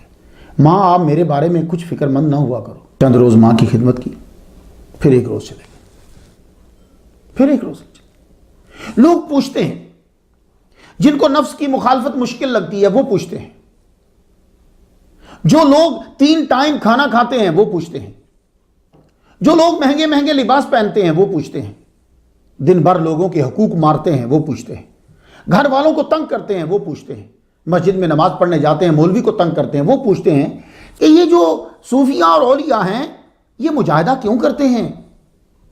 یہ اولیاء نہ سالوں کھاتے ہیں، نہ کسی کی غیبت کرتے ہیں، ایک ہی لباس میں سال گزار دیتے ہیں، کسی پہ ظلم نہیں کرتے، سوتے بھی نہیں، یہ نماز کیوں نہیں پڑھتے؟ اعتراض سنا آپ نے؟ کن لوگوں کا کن لوگوں پر؟ یہ نماز کیوں نہیں پڑھتے؟ ان کی نماز کدھر گئی؟ بہت عمدہ اعتراض ہے. یہ مجاہدہ کیوں کرتے ہیں، نماز کدھر گئی؟ صرف اعتراض پہ چپ نہ ہوتے، بات کو عالمانہ کلر بھی دیا. یہ ہندوؤں اور عیسائیوں کی طرح جنگلوں میں چلے جاتے ہیں. دیکھا، ہندوؤں اور عیسائیوں کی طرح جنگلوں میں چلے جاتے ہیں. اگر ان چند مسلمانوں کی مماثلت آپ نے چند ہندوؤں اور چند عیسائیوں سے کر کے غلط قرار دیا ہے تو پھر عبارت کو یوں بناؤ، کچھ مسلمان ہیں جو بہت ہی کم ہیں، جو چند ہندوؤں اور عیسائیوں کی طرح جنگلوں میں چلا کشی کرتے ہیں، اور اکثر مسلمان ہیں جو اکثر ہندوؤں اور اکثر عیسائیوں کی طرح شہروں میں زندگی گزارتے ہیں. عبارت پھر یوں بناؤ نا، مزہ آئے. بھائی جو جنگلوں میں جاتے ہیں وہ چند، اور جنگلوں میں جو ہندو جاتے ہیں وہ بھی چند. تو چند مسلمان چند ہندوؤں کی طرح جنگل میں جاتے ہیں. اب جو جنگل میں نہیں جاتے وہ اکثر، تو جو مسلمان نہیں جاتے چلا کرنے وہ بھی اکثر. تو آپ عبارت یوں بناؤ، اکثر مسلمان اکثر ہندوؤں کی طرح جنگلوں میں نہیں جاتے. تو اگر وہ ناجائز ہے تو یہ بھی ناجائز کرو. مماثلت تو دونوں جگہ ہو رہی ہے. ہمارے تصوف میں بہادری کی دلیل ہے دنیا کو استعمال کیا جائے آخرت کے لیے، نہ کہ دنیا کو منزل بنایا جائے. مگر یہ کام بڑا مشکل ہے، بہت مشکل ہے کہ تم دنیا کو منزل نہ بناؤ. یہ بہت مشکل کام ہے. تو صوفیہ نے سوچ بچار کے بعد یہ نتیجہ نکالا کہ اس چیز پر کنٹرول کرو جو دنیا کو محبوب بناتی ہے. سیدھا نفس پر اٹیک کرو، اس کو کنٹرول پہ لے کر آؤ، اس پہ قبضہ کرو. اب کنٹرول کرنے کے لیے مجاہدہ جو ہے وہ کیا جاتا ہے. ویسے یہ کنٹرول میں نہیں آتا. آپ نمازیں پڑھتے رہو، یہ کنٹرول میں نہیں آئے گا. اب اس کو کنٹرول کرنا ہے. تو اس پر کنٹرول اور قبضہ کرنے کے طریقے ہر دور میں مختلف رہے، مقصد ایک ہی تھا. مجاہدہ پہ مخالفین کا اعتراض کچھ سمجھ میں آتا اگر یہ جنگلوں میں جا کر درخت بیچ کر کھاتے، جانوروں کا شکار کرتے، ڈاکہ ڈالتے اور وہاں پناہ لیتے. تمام اولیاء نے چلا کیا، خود روٹی نہیں کھائی. نا جنگلوں میں اگر نہیں ہے تو تمہارے ہاں سے روٹیاں نہیں کھا رہے، وہ پانی تک خود پہ بند کر لیا. تمہارے پانی کا نقصان نہیں ہو رہا. نفس پر قابو پایا، پھر شہر میں واپس آئے اور آ کر اسلام کو پھیلایا. کیا آج کے ہم عن صلاتہم ساہون کو اس بات میں خرابی نظر آئی؟ خود ہم کوئی کام کرتے ہیں وہ نہ قرآن میں ہو، نہ حدیث میں ہو، نہ حضور نے کیا ہو، تو دلیل دیتے ہیں جی اس کی اصل قرآن میں ہے اس لیے جائز ہے. مثلا میں تمام دنیا کے علماء سے سوال کرتا ہوں، یہ جو آپ لوگ مدرسہ بناتے ہو 3 منزلہ مدرسہ کا نظام، مدرسہ میں جو تم فیسیں لیتے ہو، جتنے عاشق مصطفیٰ ہیں مدرسے میں فیسیں لے رہے ہو تم لوگ، یہ مدرسے کا نظام جو بنایا ہے تم نے، حضور کے دور میں تھا، قرآن میں ہے، حدیث میں ہے، ڈائریکٹ نہیں جی اس کی اصل موجود ہے. وہ کیا جی؟ اصحاب صفا. اچھا اصل تو ہے نا، تو آپ اس کے اوپر تم ترقی کرتے چلے جا رہے ہیں. کیا صوف کے لباس کی اصل نہیں ہے؟ یہ اصول پھر اولیاء کے اوپر کیوں بھول جاتے ہیں؟ کیا صوف کے لباس کی اصل نہیں ہے؟ حضور صلی اللہ علیہ وسلم نے خود پہنا ہے صوف کا لباس. حضرت حسن بصری 70 بدری صحابیوں سے ملے ہیں کہ جو صوف کا لباس پہنتے. خود حضرت ابو ہریرہ کا لباس کئی عرصہ صوف کا لباس رہا. کیا اس کی اصل نہیں ہے؟ وہ اولیاء جو کم کھاتے ہیں، کھانے سے پرہیز کرتے ہیں، کیا اس کی اصل آپ کو نہیں ملی؟ حضور صلی اللہ علیہ وآلہ وسلم نے وصال کے روزے رکھے، صحابہ کرام نے جب رکھنے شروع کیے تو آپ نے منع فرمایا، یہ نہیں کہا کہ یہ حرام ہے، آپ نے منع فرمایا، اور دلیل کیا دی؟ آپ نے فرمایا اللہ مجھے کھلاتا ہے اور پلاتا ہے، نبی جھوٹ نہیں بول سکتا، یا نبی جھوٹ نہیں بولے گا اللہ مجھے کھلاتا ہے پلاتا ہے تو ویسے بات کر دیو، نہیں، یقیناً اللہ کھلاتا اور پلاتا ہوگا ساحری میں اور افطار میں، لیکن وہ ذریعہ ان کے پاس نہیں ہے، تو انہیں منع کر کہا تم کو یہ کہہ دیا کہ تم صوم داؤدی رکھو، ایک دن روزہ اور ایک دن کھاؤ، تو کیا اصل نہیں ہے؟ کیا اولیاء و صوفیاء کے شہر سے دور جانے کی کوئی اصل نہیں ہے؟ حضور صلی اللہ علیہ وآلہ وسلم شادی سے پہلے اور شادی کے بعد غار حرا میں جاتے تھے کہ نہیں جاتے تھے؟ وہاں جا کر بیٹھتے تھے، تو غار حرا تب کہاں تھی؟ گھر کے اندر تھی۔ حضرت موسیٰ علیہ السلام 40 دن تک بیٹھے رہے شہر سے دور جا کر، کیا اصل نہیں ہے؟ تو نماز پڑھنے والوں نے دیکھا کہ نماز نظر نہیں آ رہی۔ پہلی بات تمام سن لیں، سب لوگ غور سے سن لو، یہ جذب و سکر کا طویل ہو جانا بہت شاذ ہے، ورنہ اکثر اولیاء صوفیاء نماز کے وقت سکر و جذب سے باہر آ جاتے ہیں، وہ نماز پڑھتے ہیں اس کے بعد پھر اس کیفیت میں پہنچ جاتے ہیں۔ رہا ان اولیاء کا مسئلہ جو کروڑوں میں ایک ہیں، وہ سالوں ایک ہی حالت میں کھڑے رہے، صابر پیا کھڑے رہے۔ ہمارے مخدوم الملک مخدوم جہاں 10 سال تک جنگلوں میں ہیں، کئی سال تک وہ کھڑے رہے۔ اب آپ بتا دیجئے کیا یہ انسانی فطرت اور انسانی طبیعت کا خاصہ ہے؟ بھائی یہاں تو لوگ نماز پڑھ رہے ہوں تو زیادہ دیر کھڑے نہیں رہتے، مولوی صاحب اگر قرات لمبی کر دیں تو بولتے ہیں ذرا مختصر کیا کرو، نماز میں زیادہ دیر کھڑے نہیں رہتے، بچہ سکول میں زیادہ دیر کھڑا نہیں رہتا، آپ اگر زیادہ دیر کھڑے رہیں تو تھک جاتے ہیں، تو معلوم ہوا کہ انسان کی طبیعت، انسان کی عادت یہ ہے کہ وہ زیادہ دیر کھڑا نہیں رہ سکتا۔ تو اب اگر ایک ولی کامل جو ہے وہ 1 سال تک کھڑا ہے تو پتہ یہ چلا کہ وہ اس عالم میں نہیں ہے۔ تو حضرت مرشد زبیر نقشبندی فرماتے ہیں کہ چند گھنٹوں کے بعد تھک جاتا ہے، اور ان کا کئی سال کھڑے رہنا بتانا ہے کہ انسانی طاقت اور دنیا سے آگے ہیں، اور وہ کس دنیا میں ہیں؟ وہ عالم سکر میں ہیں، عالم جذب میں ہیں۔ تو ایسے شخص پر ایک آدمی حکم لگا رہا ہے جبکہ اللہ اور اس کا رسول اس پہ حکم نہیں لگاتا۔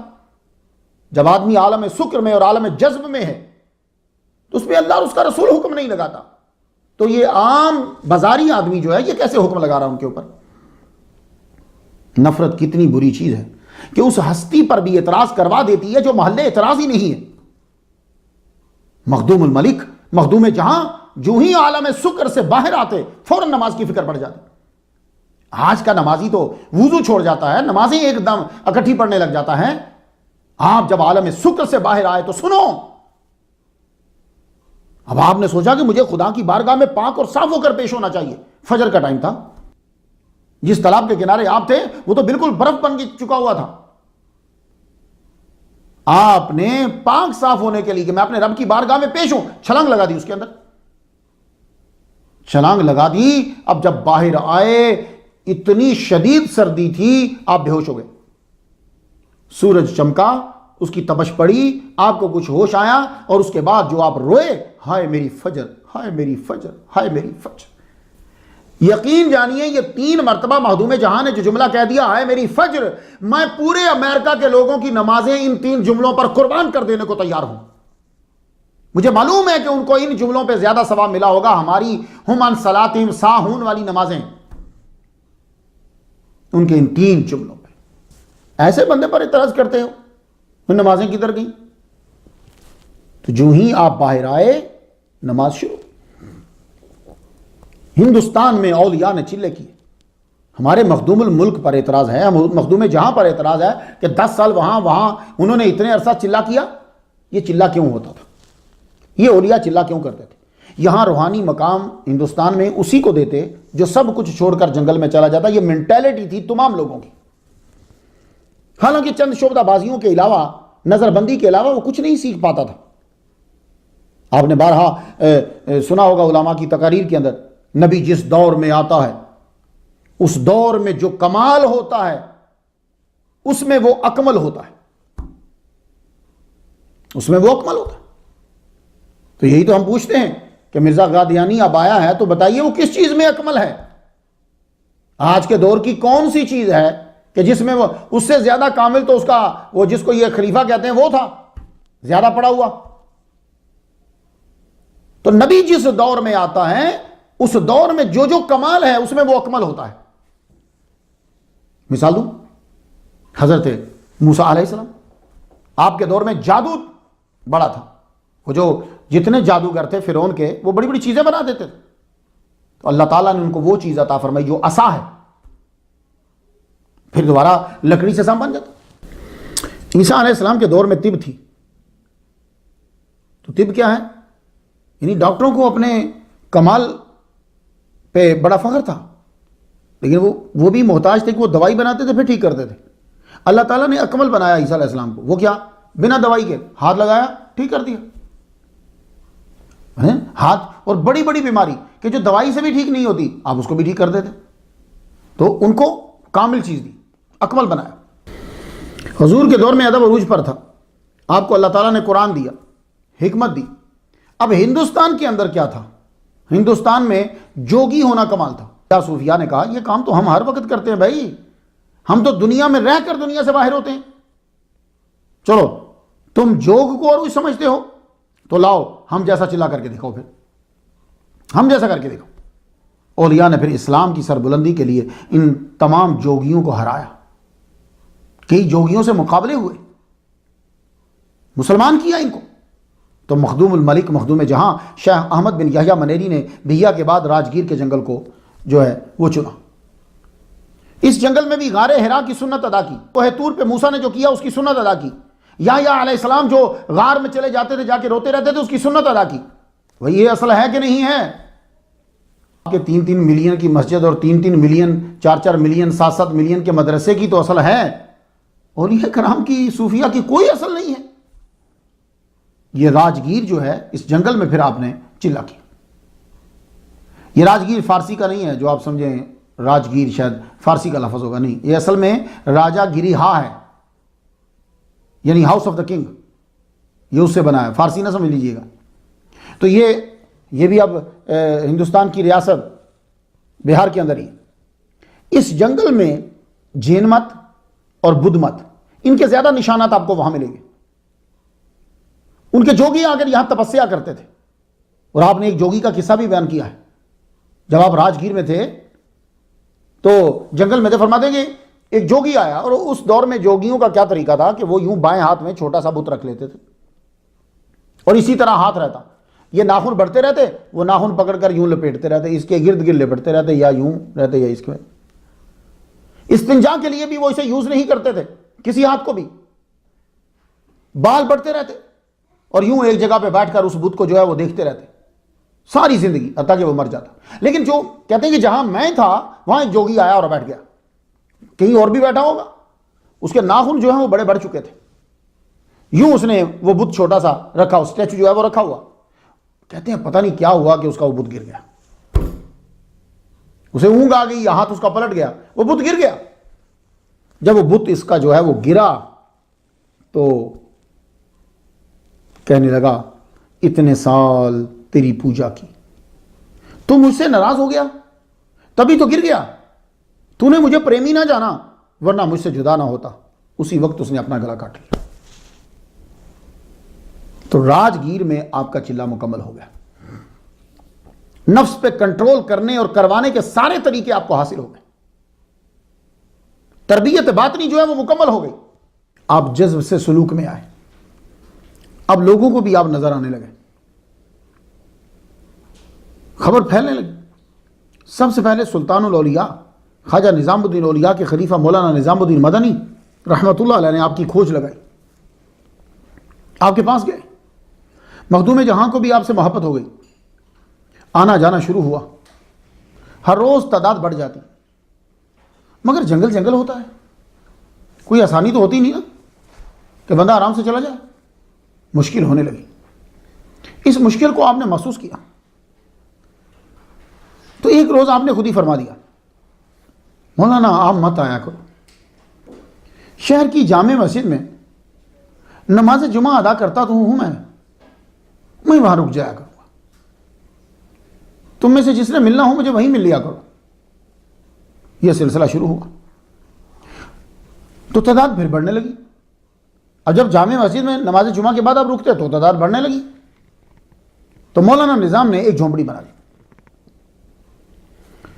وہاں آپ رک بیٹھتے، لوگ آتے زیارت کرتے، آپ ان کو دین کی باتیں بتلاتے، واپس جنگل میں چلے جاتے۔ آہستہ آہستہ آپ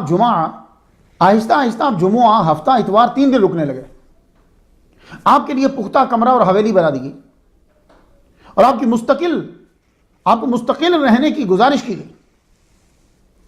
حضور صلی اللہ علیہ وآلہ وسلم کا بھی آرڈر آ گیا، اب آپ یہاں رہیے اور ان کو تبلیغ کیجیے۔ تربیت آپ کی مکمل ہو گئی، اب آپ دوسروں کی تربیت کرو۔ پھول کی خوشبو پھر مہکی، چاند کی روشنی پھر پھیلی، لوگ دور دراز سے آنے لگے۔ وہ دور پلٹ آیا جو کبھی دہلی میں آپ کے استاد محترم کا تھا، علامہ ابو توامہ، ان کے دور میں جو ہوتا تھا، بات دہلی کے دربار تک پہنچ گئی۔ سلطان محمد تغلق، اس نے اپنے گورنر کو حکم دیا کہ حضرت مخدوم جہاں کے لیے ایک وسیع خانقاہ تعمیر کر دی جائے، اور اس خانقاہ کے اخراجات کے لیے گاؤں جو ہیں وہ وقف کر دیے جائیں، اور یہ کچھ تبرکات میں بھیج رہا ہوں، یہ ان کی نظر کیے جائیں۔ اور مجھے معلوم ہے کہ صوفیہ لیتے نہیں، وہ جب نہ لیں تو جبر سے انہیں دو، ورنہ تیری نوکری خطرے میں۔ اب وہ گورنر بیچارہ آیا، چیزیں پیش کی، جو کچھ آرڈر آیا تھا عرض کیا، وہی ہوا۔ آپ نے انکار کر دیا، فرمایا ہمیں کیا ضرورت ہے، ہم نے ان کا کیا کرنا ہے؟ حضور میری نوکری کا مسئلہ ہے، آپ رکھ لیجئے، اس کے بعد جو مرضی کیجیے۔ آپ نے فرمایا اچھا رکھ جاؤ۔ تبلیغ شروع، سلسلہ شروع۔ کچھ ہی عرصہ گزرا، سلطان محمد بن تغلق کا وصال ہو گیا 1351 مارچ میں۔ اس کے بعد سلطان فیروز شاہ تغلق سپٹمبر 1351 میں تخت نشین ہوا، تو آپ دہلی گئے، بادشاہ سے ملے، تمام دستاویز اسے واپس کر دی۔ فرمان لگے ان شہروں کی، ان گاؤں کی، زمینوں کی ہمیں ضرورت نہیں ہے، یہ دستاویز تم رکھ لو اپنے پاس۔ آپ جب رخصت ہونے لگے تو اس نے کافی سارے سکے جو ہیں وہ دیے، دولت دی۔ آپ نے فرمایا جس چیز سے منع کرتا ہوں پھر وہی کرتے ہو، میں اسے کیا کروں گا؟ حضور نذرانہ ہے، رکھ لیجیے۔ پھر وہ مسائل شروع کر دیے، فلاں بھی لے لیتے تھے، فلاں بھی لے لیتے تھے۔ آپ نے فرمایا بات لمبی ہوگی، یہ ضد کرتا جائے گا، آپ نے لے لیے۔ لے کے جو ہی محل سے نکلے، آپ راہ میں جو ملتا جائے آپ اسے بانٹتے جائیں، دیتے جائیں۔ اور بادشاہ دیکھ رہا تھا آپ کو، مسکرا پڑا، کہنے لگا اصلی صوفیاء کی یہی نشانی ہوتی ہے، صوفیاء کی یہی نشانی ہوتی ہے، اصل میں بادشاہ یہی لوگ ہیں۔ دنیا میں اولیاء اور انبیاء کا دعویٰ صحیح ہے کہ ہم کسی سے پیسے نہیں لیتے، باقی سب جھوٹ ہے۔ اور خاص طور پر وہ مذہبی آدمی جو غریب تھا اور پھر بادشاہوں کی سی زندگی گزار رہا اور ساتھ یہ دعویٰ کرے کہ ہم کسی سے پیسے نہیں لگتے، جھوٹ بولتا ہے، جھوٹ بولتا۔ کیوں؟ وہ ڈائریکٹ نہیں صرف لیتا، باقی اس کے سارے اخراجات وہیں سے پورے ہو رہے ہوتے ہیں جہاں آپ لوگ پیسے دے رہے ہوتے ہیں۔ جی، وہ ڈائریکٹ آپ سے نہیں لیتا، کیونکہ ڈائریکٹ لے گا تو پھر صرف 10,000 20,000 ہوگا، اس کو ضرورت لاکھوں کی ہوتی ہے۔ تو وہ لینے کا طریقہ صرف یہی ہے کہ ادارے کو دے دیا جائے، تنظیم کو دے دیا جائے، اس سے پھر استعمال کرتے رہیں۔ آگے کہاں استعمال ہو رہا ہے آپ کہاں پوچھیں گے جا کے؟ لیکن نفسیاتی طور پر آپ پر یہ اثر پڑا کہ اس آدمی نے مجھ سے پیسے نہیں لیے، تو ہم کسی سے پیسے نہیں لیتے، اس دعوے میں اگر دنیا میں کوئی سچا ہے تو اولیاء کرام اور انبیاء کرام ہیں، اس کے علاوہ کوئی سچا نہیں ہے۔ وہ لازمی پیسے لیتا ہے اگر وہ مذہبی آدمی ہے تو۔ خانقاہ آپ کی پراپرٹی نہ تھی، خانقاہ پبلک پراپرٹی تھی۔ آپ نے تبلیغ شروع کر دی، تحریر، تقریر، تدریس، اور آپ کی تصانیف، اللہ اکبر جل شانہ۔ میں تو ملفوظات کو بھی تصنیف ہی سمجھتا ہوں، مگر ان ملفوظات کو جو آپ کے سامنے پڑھے گئے اور چیک کیے گئے، وہ ملفوظات جو ہیں وہ ان کا درجہ ذرا کم ہو جاتا ہے، جو آپ کے ولی کامل کے 100 سال بعد 200 سال بعد لکھے گئے، ان کا ذرا درجہ کم ہو جاتا ہے۔ وہ ملفوظات، وہ چیز جو آپ کے سامنے پڑھی گئی، آپ نے ان کو سنا یا آپ کے سامنے ہی لکھی گئی، وہ ملفوظات بھی تصنیف کا ہی درجہ رکھتے ہیں۔ آپ کی کتب بہت سارے نام ہمیں ملتے ہیں، ارشاد الطالبین، ارشاد السالکین، اس میں یہ مسئلہ توحید کے اوپر ہے۔ اولیاء صوفیاء سے بڑھ کر کون توحید کو سمجھ سکتا ہے؟ یہ ارشاد السالکین مخدوم جہاں کا مسئلہ توحید پر ہے۔ رسالہ مکیہ و ذکر فردوسیہ، اس میں اذکار ہیں اور ان کی اقسام ہیں، ان کے طریقے بتلائے گئے۔ فوائد المریدین، کلمہ طیبہ کی فضیلت ہے اس کے اندر، نماز کا ذکر ہے، جنت و دوزخ، حقوق الوالدین اور حقوق زوجین کا تذکرہ ہے۔ رسالہ اشارات، رسالہ اجوبہ، یہ جواب کی جمع ہوتی ہے۔ فوائد رکنی، سید غلام صمدانی نقوی نے ترجمہ کیا ہے، یہ شارٹ نوٹس ہیں جو مرید رکن الدین کے لیے آپ نے لکھے۔ 100 مکتوبات، اس میں آپ نے اپنے شاگرد مرید قاضی شمس الدین کو مخاطب رکھا ہے۔ 200 مکتوبات 20 و 8 28 مکتوبات، یہ شہزادہ بلخ آپ کے مرید شاہ مظفر کے لیے لکھے۔ یہ مکتوبات کے ذریعے سے جو آپ تبلیغ کرتے تھے، مکتوبات سے اصلاح کا طریقہ جو مخدوم جہاں نے 1300 میں شروع کیا، وہ 300 سال بعد 1700 میں مجدد الفسانی نے شروع کیا۔ ہم لوگ اکثر مکتوبات ربانی انہی سے واقف ہیں، لیکن 300 سال پہلے مجدد الفسانی سے مکتوبات کے ذریعے سے اصلاح کا طریقہ مخدوم جہاں شروع کر چکے۔ اللہ اکبر جل شانہ۔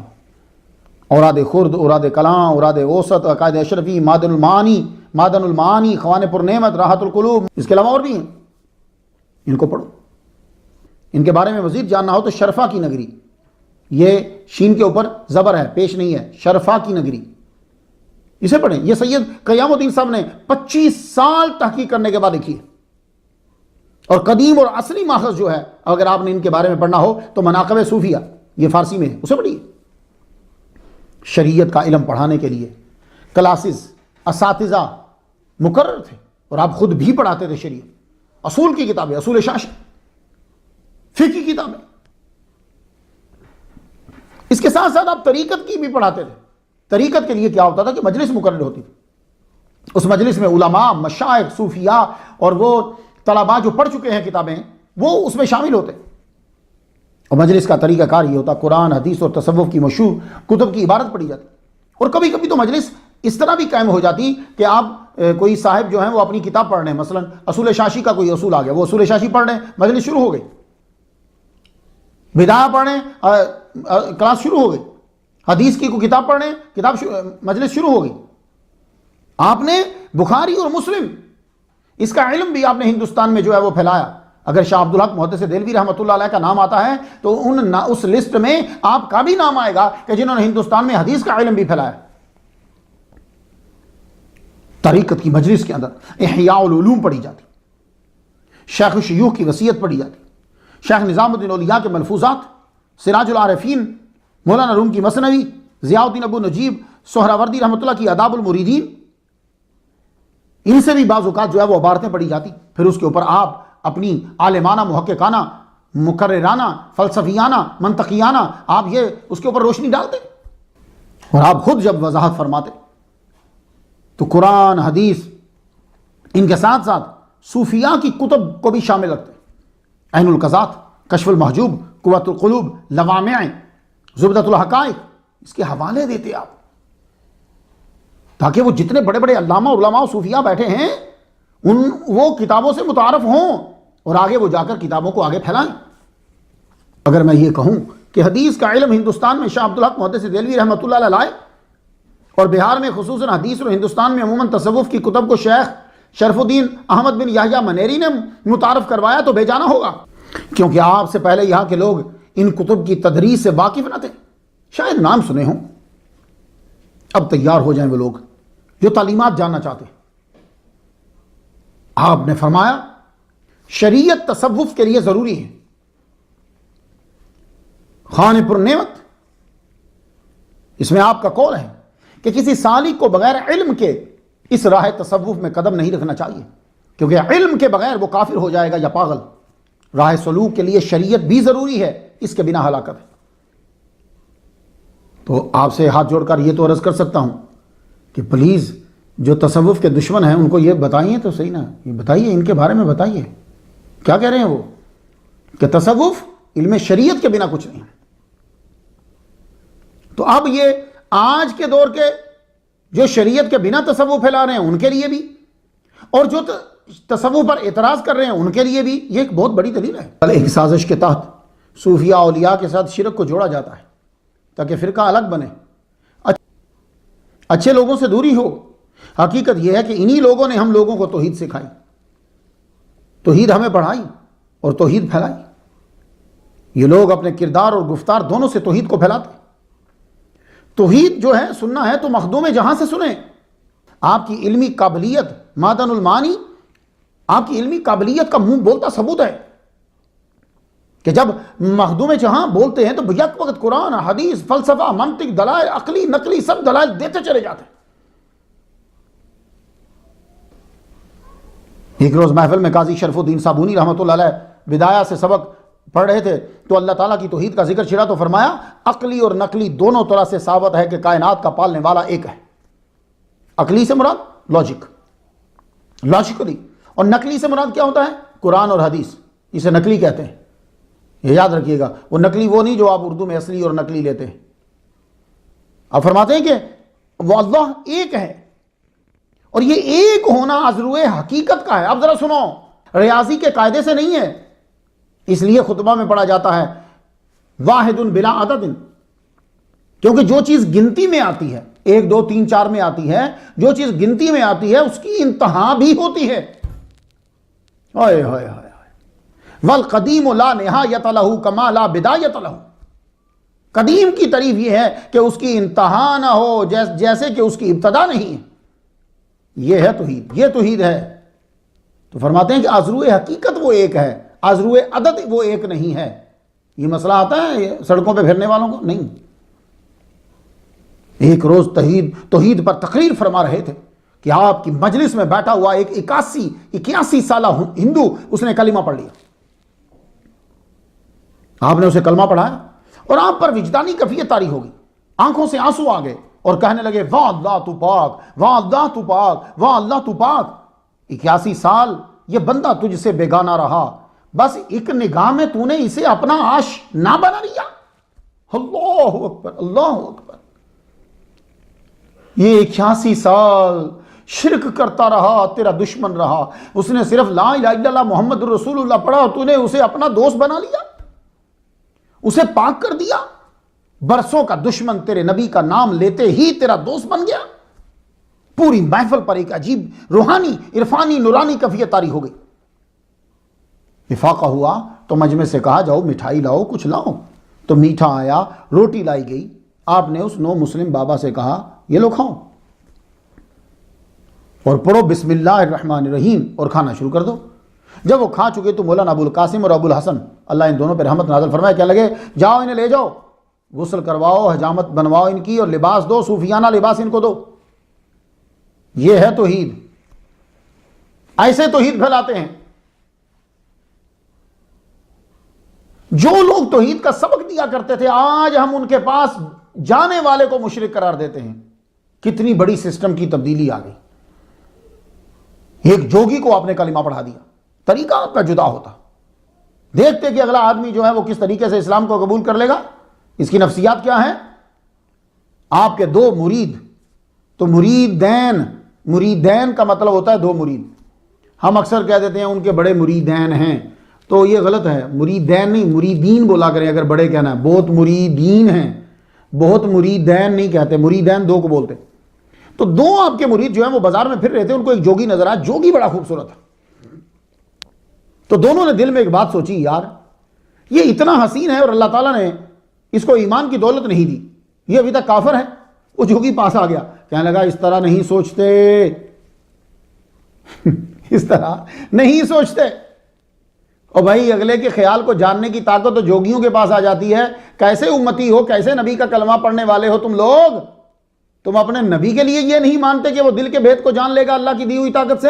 دین نے بولا کہ آپ رکیے، ہم حضرت کو اندر اطلاع دیتے ہیں کہ جوگی ملنے آئے۔ وہ دونوں اندر چلائی، اندر جا کے مرشد سے کہا، مرشد مخدوم جہاں سے کہنے لگے حضور ایک جوگی ملنے کے لیے آپ کو آیا ہے۔ آپ نے فرمایا اچھا۔ مریدین باہر آئے، باہر آ کر جوگی کے پاس کھڑے ہوئے، کہنے لگے مرشد اندر ہیں، آتے ہیں ابھی تمہیں زیارت کرواتے ہیں، رکو۔ جو ہی مخدوم جہاں کمرے سے باہر نکلے وہ جوگی تو سر پٹ بھاگا، بھاگ کر وہ خانقاہ کے دروازے کو بھی کراس کر گیا. باہر جب گیا تو یہ دونوں دیکھتے ہی رہ گئے. تو مرشد جو ہیں مخدوم جہاں مسکرائے، فرمانے لگے جاؤ اس کو لے کر آؤ اندر. یہ دونوں باہر گئے، جوگی سے کہنے لگے تم بھاگے کیوں؟ تمہیں بلا رہے ہیں وہ. کہنے لگا بھاگتا کیوں نہ، تم تو کہہ رہے تھے کہ اندر سے مرشد آ رہے ہیں، مگر میں نے جب دروازے کو دیکھا تو اندر سے ایک شیر آتا ہوا مجھے نظر آیا، میں تو ڈر گیا، مجھ پہ حملہ نہ کر دے. فرید بھی مسکرا گئے، کہنے لگے چلو ہمارے مرشد تمہیں بلا رہے ہیں. جوگی کے دونوں بازو پکڑے اس کو اندر لے آئے. اب جب آئے تو آپ کو مخدوم جہاں جو ہے وہ سامنے نظر آئے، پاس بیٹھا. آپ نے نگاہ ڈالی، اس نے کلمہ پڑھا، آپ نے بیعت کی، 3 دن صرف اپنے پاس رکھا، اس کے بعد خلافت بھی عطا فرما دی. مریدین کہنے لگے حضور اتنی جلدی، اور وہ بھی ہندو کو؟ فرمانے لگے سارا کام مکمل ہو چکا تھا، یہ صاحب دل تھا، بس کفر کی گرد تھی وہ ہم نے ہٹا دی ہے، اور یہ ہے توحید. کفر کی گرد توحید سے ہٹا دی ہم نے. یہ ہیں مخدوم جہاں، یہ ہے توحید. صوفیاء توحید پھیلاتے ہیں، اس لیے یہ بھی اپنی زبان پر لفظ جاری کریں. جتنے خانقاہی لوگ میری تقریر سنتے ہیں پلیز وہ اپنے باقی جملوں کے اندر یہ میرا جملہ شامل کر لیجئے کہ توحید صرف اولیاء نے پھیلائی ہے، صوفیاء نے پھیلائی ہے. وہ کردار اور گفتار دونوں کو استعمال کرتے تھے. جہاں سارے صحابہ کو امت پر افضلیت دیتے تھے. عدن المعانی کے 10ویں باب میں سوال کا جواب دیتے ہوئے فرماتے ہیں تمام مومنین پہ صحابہ کی فضیلت حضور کی صحبت کی وجہ سے ہے یا دوسری صفات کی بنا پر ہے، یعنی عبادات عادات حسنہ کی وجہ سے؟ تو مخدوم الملک نے کیا فرمایا، ہائے ہائے ہائے. ساری مخلوق میں کہنے لگے کہ حضور صلی اللہ علیہ وآلہ وسلم افضل، پھر ساری مخلوق میں باقی سارے انبیاء افضل، پھر ساری امتوں میں حضرت ابوبکر صدیق رضی اللہ تعالیٰ عنہ، پھر حضرت عمر، پھر حضرت عثمان، پھر حضرت علی رضی اللہ تعالیٰ عنہ. اور فرمایا افضلیت کی بڑی وجہ صحبت رسول ہے. اللہ اکبر جل شانہ. تو صوفیاء جو ہیں وہ سارے صحابہ کی عزت کرتے ہیں. حضرت عائشہ صدیقہ رضی اللہ تعالیٰ عنہ کا تذکرہ کرتے ہوئے مخدوم جہاں فرماتے ہیں کہ عائشہ صدیقہ رضی اللہ تعالیٰ عنہ فقیہ ہیں امت کی، نصف دین آپ سے حاصل ہوا. وصال مصطفیٰ کے بعد غسل کے مسئلہ میں اختلاف ہو گیا. کتنی نظر ہے یار تاریخ پہ اور حدیث پہ. کہنے لگے کہ غسل کے مسئلہ پر اختلاف ہو گیا کہ واجب ہے کہ نہیں ہے. تو صحابہ کبار موجود تھے. مسئلہ حضرت عائشہ صدیقہ رضی اللہ تعالیٰ عنہا سے دریافت کیا گیا تو ام المومنین نے فرمایا کہ غسل واجب ہوگا، اور تائید میں حضور صلی اللہ علیہ وسلم کی حدیث سنا دی. تو فیصلہ ہو گیا کہ یہ غسل کروانا ہے. جب مردہ دنیا سے بندہ چلا جائے تو اس کو غسل کروانا ہے. آپ لوگوں کو وظائف بھی بتاتے تھے. یہ وظائف انرجی ہوتے ہیں، یہ وظائف انسان کو طاقت دیتے ہیں. صبح جس آدمی نے تہجد پڑھی ہو، نماز پڑھی ہو، وظائف کیے ہوں، سارا دن اس کے اندر انرجی رہتی ہے، اس کی قوت فیصلہ میں پاور ہوتی ہے، اس کی بات میں پاور ہوتی ہے. یہ انرجی ہے. میرے نبی نے فرمایا نماز انرجی دیتی ہے. تو صوفیاء وظائف بھی بتاتے ہیں جس سے بندے کو انرجی ملے، یعنی اس کی روح پاورفل ہو. 10ویں محرم بہت سے لوگ جمع تھے آپ کے پاس. تو مخدوم جہاں نے فرمایا آج جو سورہ اخلاص 1000 بار پڑھے گا اللہ اس کی حاجت پوری کرے گا. اور 4 رکعت نفل خوشنودی خصمان پڑھے. اوئے ہوئے ہوئے کمال کی چیز بتائیے. یہ میں نے پہلی دفعہ پڑھی، پھر میں نے اس کو عمل کیا.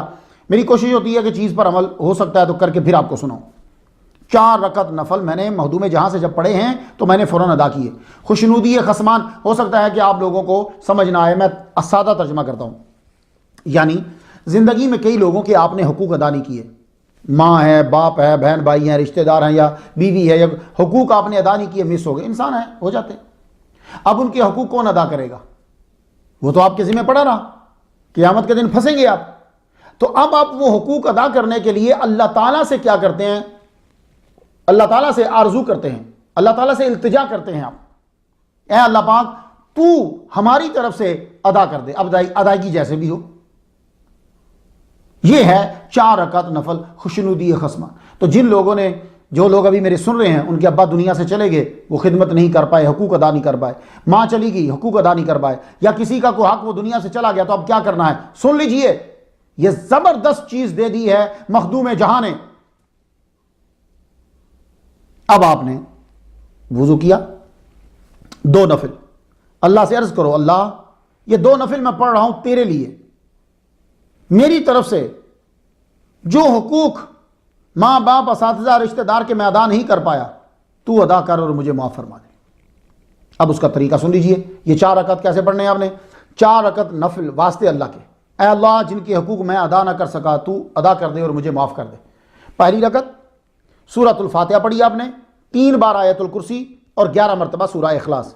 دوسری رکعت فاتحہ پڑھی آپ نے، اس کے بعد 3 بار الہاکم التکاثر پوری سورہ اور 11 مرتبہ سورہ اخلاص۔ تیسری رکعت پھر آپ نے پڑھی تو سورہ فاتحہ کے بعد 3 بار سورۃ الکافرون اور 11 مرتبہ سورہ اخلاص۔ پھر چوتھی رکعت میں آپ ہوئے کھڑے، سورہ فاتحہ آپ نے پڑھی، اس کے بعد 25 مرتبہ آپ نے سورہ اخلاص پڑھنی ہے۔ تو بعد میں پھر دعا مانگو، اے اللہ پاک میں اپنی ماں کے اپنے باپ کے یا جس کے حقوق ادا نہیں کر پایا، اے پروردگار عالم مجھے معاف کر اور تو اپنی طرف سے حقوق ادا کر دے۔ یہ ایک بہترین تحفہ ہے بہار والوں کے لیے اور باقی سب مسلمانوں کے لیے جتنے ناظرین سن رہے ہیں، ٹھیک ہے؟ وضو آپ نے ایک مجلس میں فرمایا اور آپ کے بیان جو ہیں وہ حدیث قرآن کی روشنی میں ہوتے تھے کہ صوفیاء کے آداب میں سے ایک ادب ہے کہ ہمیشہ باوضو رہنا، کیونکہ وضو مومن کا ہتھیار ہے، جتنا اچھا وضو ہوگا اتنی اچھی نماز ہوگی۔ وضو جو ہے یہ دنیا سے الگ ہونے کا نام ہے اور نماز اللہ سے ملنے کا نام ہے، تو جتنا آپ الگ ہوں گے اتنا ہی آپ قریب ہوں گے۔ کیا تشریح ہے مخدوم جہاں کی، خدا قسم کہ جتنا الگ ہوگے اتنا قریب ہوگے، تو جتنا اچھا وضو ہوگا اتنی اچھی نماز ہوگی۔ تو وضو کرنا بہت بہت دھیان رکھا کریں، خاص طور پر وضو کرتے ہوئے ہم اپنی آنکھ بند کر لیتے ہیں، آنکھ بند مت کیا کرو، اس کو کھولو۔ ایک تو ہو سکتا ہے کہ یہ سارا گیلا نہ ہو تو فرض کا ایک حصہ رہ گیا، دوسرا آپ کی آنکھیں جو ہیں ان میں پانی نہیں پہنچتا، ان میں پانی پہنچانا ضروری ہوتا ہے، وہ ضروری میڈیکلی طور پر، ویسے نہیں، تاکہ آپ کی آنکھیں صاف رہیں، آپ کی آنکھیں صحیح رہیں۔ پتہ نہیں کیا کیا کیمیکل آنکھ میں ڈلتا رہتا ہے۔ تو دوسرا یہ چیزیں اکثر لوگوں کی سوکھی رہ جاتی ہیں، یہ سب جتنے سن رہے ہیں دھیان دیجئے گا، یہ اس وقت تک گیلی نہیں ہو سکتی جب تک آپ پانی لے کر یوں اپنا ہاتھ نہیں ماریں گے ان کو، یہ اس وقت تک گیلی نہیں ہوگی، آپ چاہے جتنا مرضی اس طرح کرتے رہیں، اس طرح کرتے رہیں، یہ ادھر سوکھا رہ جاتا ہے، تو وہ پانی لے کر اس کو ایسے ہاتھ مارنا، یہ اگر سوکھا رہ گیا تو بھی وضو نہیں ہوگا۔ پھر اس کے بعد آپ جب پاؤں دھوتے ہو تو اس کی ایڑیاں جو ہیں اس پر جب تک ہاتھ نہیں مارو گے وہ کہیں نہ کہیں سے سوکھا رہ جائے گا۔ یہ فرائض میں کسی چیز کا سوکھا رہ جانا وہ وضو انکمپلیٹ، تو جب وضو نہیں ہوگا تو نماز نہیں ہوگی۔ دیکھو ولی ہمیں کیسی کیسی تربیت دیتے، ہمیں ولیوں کو ہی چھوڑ دیا، نہ عبادت میں مزہ رہا نہ نماز میں مزہ رہا۔ تو درو نماز و دل بیروں گشت ہائے کند بمہمانی، این چنی حالت پریشان را شرم نیاید نماز میں خانی۔ تو نماز میں ہوتا ہے اور تیرا دل نماز سے باہر مہمانی میں لگا رہتا ہے، اپنی اس پریشان حالی پہ شرم نہیں آتی پھر بھی نماز ادا کر رہا ہے۔ اوئے ہوئے ہوئے، این چنی حالت پریشان را شرم نیاید نماز میں خانی، شرم نہیں آتی؟ انگلیاں چومنا، آپ لوگ انگوٹھے چومتے ہو، بہار والوں چومتے ہو نا، یہ انگلی چومتے ہو اشہد ان محمد رسول اللہ پر۔ تو دیکھو اعتراض کسی کے منہ چومنے پر ہونا چاہیے، کسی کی انگلی چومنے پر ہونا چاہیے، اپنی انگلی کو چومنے پر ہی اعتراض کاہے کا؟ تو معلوم یہ ہوا کہ قرآن حدیث کا مسئلہ نہیں ہے، کوئی سسٹم کا مسئلہ ہے۔ میں اپنی انگلی چوموں، اپنا بازو چوموں، جو مرضی چوموں، فرق نہیں ہے۔ ہاں یہ ہے کہ میں کسی کو چوموں تو اعتراض ہو سکتا ہے، شریعت آ جائے وہاں، محمد رسول اللہ، ہم یہی ایک ہے، ہم انگلی چوم کے یوں لگا لیتے ہیں۔ اس مسئلے کو آپ نے بیان فرمایا، فرماتے ہیں کہ جو یہ عمل کرتا ہے حضور کے نام کی تعظیم کی نیت سے تو آنکھوں میں کوئی مرض پیدا نہ ہوگا، نبینا نہ ہوگا۔ مادن المانی معلوم آج سے تقریباً 618 سال پہلے بھی لوگ حضور کے نام پر انگلیاں چوم کر اپنے آنکھوں کو لگاتے تھے، 618 سال پہلے بھی۔ اب انہوں نے جو سیکھا وہ اپنے استاد سے، انہوں نے جو سیکھا بخارا، خراساں، عراق، بیت المقدس. تو معلوم یہ ہوا کہ آپ جو چومتے ہو یہ نیا مسئلہ نہیں ہے. ہاں روکنا نیا مسئلہ ہے، کرنا نیا مسئلہ نہیں ہے. میں نے خود اپنی آنکھوں سے مدینے میں دیکھا. ایک دفعہ تو میں نے وہ مدینے کو جو جہاں اذان دے رہے ہیں وہاں ایک بندہ بیٹھا ہوا تھا تو وہ بھی چوم رہا تھا اپنی انگلیوں کو، تو میں نے وہاں بھی دیکھا. روزے کے بارے میں مخدوم جہاں فرماتے ہیں، آپ کے سامنے حدیث کا تذکرہ ہوا. مخدوم جہاں نے حدیث پڑھی، ہمارے ولی کامل حدیث سے بے خبر نہیں ہوتے. آپ کے سامنے حدیث پڑھی گی، اِنَّ لِكُلِّ شَيْءٍ بَابًا وَبَابُ الْعِبَادَةِ الصِّيَامُ. مجلس میں جب حدیث پڑھی گئی، اس دن آپ حدیث کا درس دے رہے تھے، جب یہ حدیث آئی ہر شے کا دروازہ ہے اور عبادت کا دروازہ روزہ ہے، تو سوال کیا حضور یہ دروازہ کیسے ہو سکتا ہے؟ آپ نے فرمایا اب دیکھیے ذرا ذہانہ دیکھیے. کہنے لگے ہر عبادت کی رکاوٹ نفس اور اس کی خواہشات ہیں. نماز نہیں پڑھ رہے آپ، روزہ نہیں رکھ رہے، حج پہ نہیں جا رہے، تو بیچ میں کیا چیز رکاوٹ ہے؟ وہ نفس یا کوئی خواہش. تو روزہ کی یہ خاصیت ہے کہ وہ نفس کو ہی کمزور کرتا ہے.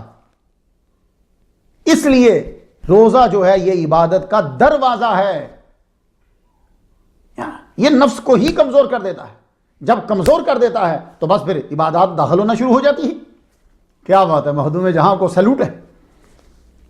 اصول شاشی یہ ہم نے پڑھی تھی جامع نیمی میں، تو اصول شاشی آپ کی دربار میں پڑھی جا رہی، مجلس میں پڑھی جا رہی، یہ مدارس میں پڑھائی جاتی ہے.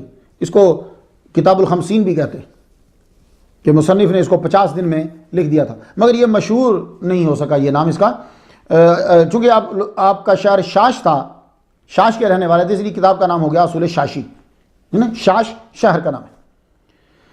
نام ان کا کیا ہے؟ کچھ لوگ تو کہتے ہیں کہ اصول شاشی لکھنے والے کا نام کا ہی کوئی پتہ نہیں ہے، لیکن میں نے ایک جگہ تحقیق کی تو کہتے ہیں کہ ان کا نام جو ہے اسحاق بن ابراہیم الشاشی ہے، اور آپ کا وصال جو ہے وہ مصر میں ہوا 325 ہجری میں، 325 ہجری میں ہوا ہے آپ کا وصال. تو معدن المعانی کے 48ویں باب میں ہے کہ قاضی شرف الدین اصول شاشی پڑھ رہے تھے. دیکھ لیا آپ نے ہمارے پیر کو، ہمارے بزرگ کو دیکھا اصول شاشی. اب یہ اس کا نام تو طلباء کو ہی سمجھ میں آئے گا نا. اصول شاشی جب وہ پڑھ رہے تھے تو جب پڑھا کالا صحابنا قضا ذهب صحابنا الى ان المطلق، یہ فصل فی المطلق میں ہے. تو آپ نے پوچھا صحابنا اور علماؤنا ایک ہی ہیں؟ اصحابنا ذهب صحابنا ذهب اصحابنا، تو کہیں گے یہ اصحابنا اور علماؤنا کیا ایک ہی ہیں؟ تو آپ نے فرمایا اصحابنا وہی کہہ سکتا ہے جو ان کے برابر مجتہد کا درجہ رکھتا ہو. معلوم یہ ہوا کہ مخدوم جہاں اصول کی کتب جو ہیں وہ پڑھے ہوئے تھے، تبھی تو اصول شاشی پہ گفتگو ہو رہی ہے. بسم اللہ الرحمن الرحیم، آپ کے خاص مرید کے بیٹے کی رسم بسم اللہ ہوئی تو فرمایا جب کسی کا بچہ بسم اللہ الرحمن الرحیم پڑھتا ہے تو 3 بخشے جاتے ہیں. مخدوم جہاں نے فرمایا 3 بخشے جاتے ہیں، ماں، باپ اور استاد، 3 بخشے جاتے ہیں. اتنی اہم ہے. دفعہ حضور صلی اللہ علیہ وآلہ وسلم نے اس کو 20 مرتبہ جو ہے وہ پڑھا. مخدوم جہاں کی تعلیمات یہ ہیں اصل کرامتیں. میں آپ کو اگر ان کی بہت ساری کرامات آپ کو بیان کر دوں تو کیا آپ وہ کرامتیں کر لیں گے؟ چلیے سب سے پہلی جن کو کرامتیں سننے کا شوق ہے، سب سے پہلی کرامت 10 سال ان کا جنگل میں کھڑا رہنا ہے. تو چلیے عمل کیجئے. نہیں نا، تو پھر کس پہ عمل کر سکتے ہیں؟ یہ جو میں بتا رہا ہوں پر 10ویں کے جو آپ نے وظیفہ بتایا 10ویں محرم کا، اس کے پڑھنے پر، اصول شاشی پڑھنے پر عمل کر سکتے ہیں آپ. تو وہ کرامات اس لیے ہوتی ہیں کہ تاکہ آپ باقی چیزوں پر عمل کریں. تو جن چیزوں پر عمل کر سکتے ہیں فوراً ان کو اپنانا شروع کر دیجیے. بندہ کیا ہوتا ہے، بندگی کیا ہوتی ہے؟ تو ایک مجلس میں فرمایا بندہ اور بندگی میں فرق ہے. شیطان نے بندگی تو کی مگر بندہ وہ ایک لمحہ کے لیے نہ بن سکا. بندگی کا مطلب یہ ہوتا ہے کہ جو اللہ نے کہا ہے وہ کرو، اور بندہ وہ ہوتا ہے جو اس پر استقامت دکھاتا ہے اور حکم ماننے کے لیے تیار رہتا ہے، کبھی بھی انکار نہیں کرتا. یہ بندہ ہے، تو بندہ بن. تو صوفی کے مال کے بارے میں گفتگو کرتے ہوئے فرمایا 30ویں باب میں مال الصوفی مباح و دمہ حدر. اور آپ نے اس کی یوں تشریح فرمائی. جب یہ عبارت پڑھی گئی تو آپ فرمانے لگے سنو، اگر کوئی صوفی کا مال چراتا ہے تو صوفی عدالت میں دعویٰ نہ کرے، اور اگر کوئی اسے قتل کرتا ہے تو وہ دنیا آخرت میں اسے معاف کر دے. مجلس میں سوال کیا، قلب المومن عرش اللہ، مومن کا دل اللہ تعالیٰ کا عرش ہے. تو گفتگو آپ نے فرمایا حدیث مرفوع. موضوعات الصنعانی جو ہے اس میں یہ حدیث، محدثین نے تو خیر اس پہ بڑی گفتگو کی ہے، مگر یہ میں آپ کو بتا دوں کہ مفہوم کے لحاظ سے یہ صحیح ہے. مرشد محمد زبیر نقشبندی مدث اللہ وہ بھی یہی کہتے ہیں کہ مفہوم کے لحاظ سے یہ حدیث صحیح ہے.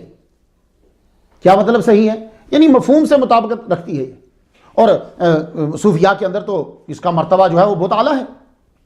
قلب المومن عرش اللہ، یہ صوفیاء میں بہت مشہور ہے. آپ نے فرمایا اس کا مطلب یہ ہے، مخدوم جہاں کہتے ہیں کہ اللہ کے احکام سب سے پہلے مومن کے دل پر اترتے ہیں، پھر وہاں سے تمام اعضاء میں ظاہر ہوتے ہیں. اس لیے اس کو عرش کہہ دیا گیا. جیسے عرش پر اللہ کا حکم ظاہر ہوتا ہے، پھر فرشتوں پر وہ حکم ظاہر ہوتا ہے. تو معرفت کا بار جس طرح عرش نے اٹھایا ویسے ہی مومن کے دل نے اٹھایا. تو یہ اس کو قلب سلیم کہتے ہیں. تو کافر کے پاس دل جو ہوتا ہے وہ صورتاً ہوتا ہے، مانن نہیں ہوتا. حقیقت میں قلب سلیم ہے وہ جو اللہ کی معرفت کا وزن جو ہے وہ اٹھا لیتا ہے. تو قلب المومن عرش اللہ کا مطلب اس کی معرفت کے وزن کو اٹھانے والا. اب جیسے آپ خانہ کعبہ کو بیت اللہ کہتے ہیں، تو بیت اللہ تو اسے کہتے ہیں جس میں بندہ رہتا ہے. بیت تو اسے کہتے ہیں گھر میں تو بندہ رہتا ہے. تو کیا آپ اللہ تعالیٰ اس چھوٹے سے کمرے میں رہتا ہے جہاں صرف 50 آدمی آتے ہیں بمشکل؟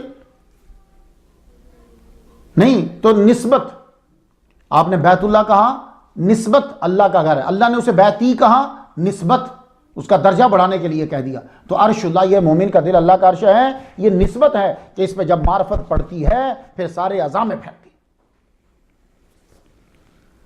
مزار پر جانے کے آداب ایک مجلس میں بتاتے ہوئے مخدوم جہاں فرماتے ہیں، معدن المعانی کا 55واں باب ہے. آپ سے قاضی بدر الدین ظفر آبادی رحمۃ اللہ علیہ نے پوچھا مزار پر جانے کے آداب کیا ہے؟ آپ نے فرمایا جب کسی قبر کی زیارت کی نیت کرتے ہو تو گھر میں ہی 2 رکعت نفل پڑھو. پہلے دیکھا، قبر پر جاتے ہی سب سے پہلے اللہ کی توحید کا اقرار کرو. یہ ہے صوفیاء کا سبق. 2 رکعت نماز نفل آپ نے پڑھی، اللہ کو سجدہ کیا، اور اب یہ نیت کر لی کہ میں فلاں مزار پہ جا رہا ہوں ایصال ثواب کے لیے، فاتح کے لیے میں جا رہا ہوں. تو جب آپ نے پڑھ لی تو کہتے ہیں کہ طریقہ اس کا کیا ہے؟ 2 رکعت نفل جو پڑھیں گے جانے سے پہلے اس کا طریقہ کیا ہے؟ فاتحہ کے بعد 1 بار آیت الکرسی، 3 بار سورہ اخلاص. دوسری رکعت میں اسی طرح فاتحہ کے بعد 1 بار آیت الکرسی اور 3 بار سورہ اخلاص دونوں میں. اب اس کے بعد ان دونوں رکعات کا ثواب اس بزرگ کی روح کو دے دو جہاں جا رہے ہو. میں فلاں جگہ جا رہا ہوں، اے اللہ ان دونوں نفلوں کا ثواب تو ان کے نامہ اعمال میں تحریر فرما دے. اس کے بعد آپ جائیے مزار کی طرف. جب آپ مزار کے قریب پہنچے تو جوتا اتار دیں، صاحب قبر کے سینہ کی طرف کھڑے ہو جائیں منہ کر کے. پہلے توحید کا اعلان کریں. کیا مطلب؟ بلند آواز سے پڑھیے لا الہ الا اللہ وحدہ لا شریک لہ لہ الملک ولہ الحمد یحیی و یمیت وہو حی لا یموت ابدا ابدا ذو الجلال والاکرام بیدہ الخیر وہو علی کل شیء قدیر. سب سے پہلے توحید کا اعلان ہو رہا ہے. اور بھائی صوفیاء نے تو شرک کا ناطقہ ہی بند کر دیا. آپ لوگوں کو کیا مسئلہ بنا ہوا ہے؟ اس کا مطلب ہے کہ نئے لوگوں کے ذہنوں کو خراب کرنے کے لیے ایک حیران کن نعرہ لے آئے.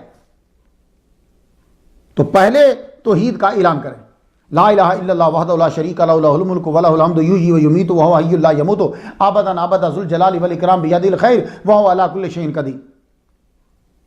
یہ آپ نے پڑھنا.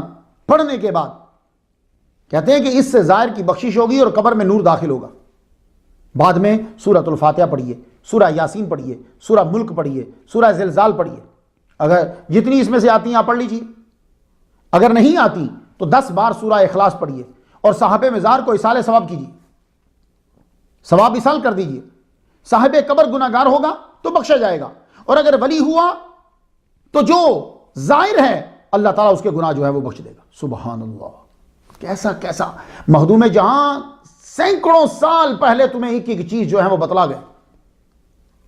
تو آپ وقتاً فوقتاً دوسرے وظائف بھی بتاتے. ایک دن آپ نے المصبعات العشر بتائے. المصبعات العشر، the 10 sevens.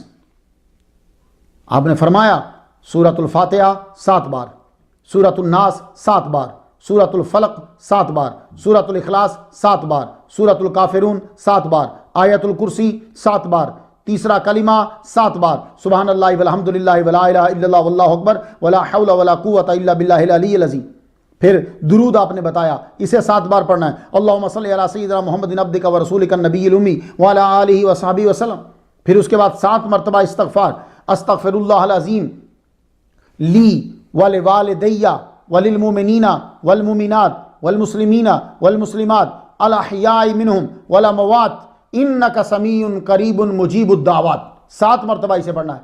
اور پھر یہ 10واں آخری یہ دعا ہے، اسے 7 بار پڑھنا ہے، اللہم افعل بی وبہم عاجلا، عین کے ساتھ ہے، وآجلا حمزہ الف، وآجلا فی الدین والدنیا والآخرہ ما انت لہ اہل ولا تفعل بنا یا مولانا،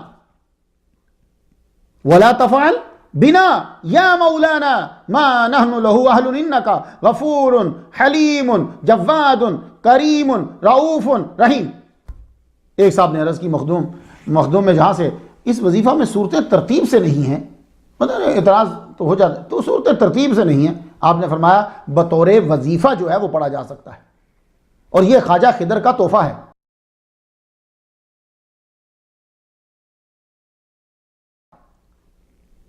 انہوں نے حضور سے لیا اور خواجہ ابراہیم تیمی کو دیا اور کہا صبح سورج طلوع ہونے سے پہلے پڑھنا اور شام سورج غروب ہونے سے پہلے پڑھنا۔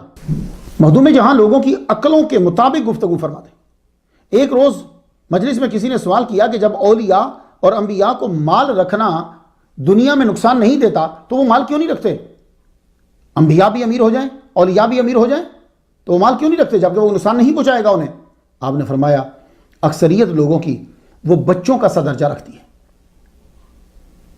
مال و زر سانپ کی طرح کے ہیں، جو ان کا تریاق جانتا ہے وہ سانپ کو پکڑ لے، اسے کچھ نہیں ہوتا، لیکن اگر بڑا سانپ پکڑے گا بڑا آدمی تو چھوٹا بھی بچہ جو ہے وہ بھی دیکھا دیکھی سانپ کو پکڑ لے گا، تو بڑے کو تو نقصان نہیں پہنچائے گا لیکن چھوٹا جو ہے وہ سانپ کو پکڑے گا تو اس کو نقصان پہنچا دے گا۔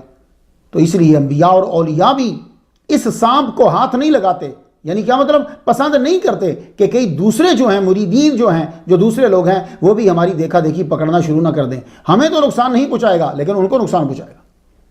کیا مثالیں دیا کرتے تھے، فرماتے بات نیت کی ہوتی ہے۔ حضرت ابوبکر صدیق رضی اللہ تعالیٰ عنہ نے حضور کے لیے ماں باپ سب کچھ چھوڑ دیا، بیوی بچے بھی چھوڑ دیے، اور حضرت ویسے کرنی انہوں نے ماں نہیں چھوڑی، تو بات نیت کی تھی، درجے دونوں کے ہی بلند ہوئے۔ خواب کی تعبیر میں نیک فعل، میں یہ آپ کو مثالیں دے رہا ہوں کہ آپ کو معلوم ہو کہ ہمارے صوفیاء کا علم کتنا تھا۔ اب میں ساری کتابیں تو پڑھ نہیں سکتا، وہ تو آپ پڑھیں گے، میں تو شوق دلا رہا ہوں۔ خواب بتانے میں بھی نیک فعل، یعنی ایک اور چیز ہمیں بتلا دی۔ معدن المعانی کا 51واں باب ہے۔ مولانا ابو الحسن کو جواب دیتے ہوئے فرمایا کہ خواب میں کسی بزرگ کو دیکھا تو یہ بڑا بہتر ہے، مبارک ہے، اور اگر وہ گفتگو اور مسافہ بھی کر دیں تو سونے پہ سہاگا۔ تو خواب کی تعبیر بتاتے ہوئے نیک فعل کا استعمال آپ نے بتلایا۔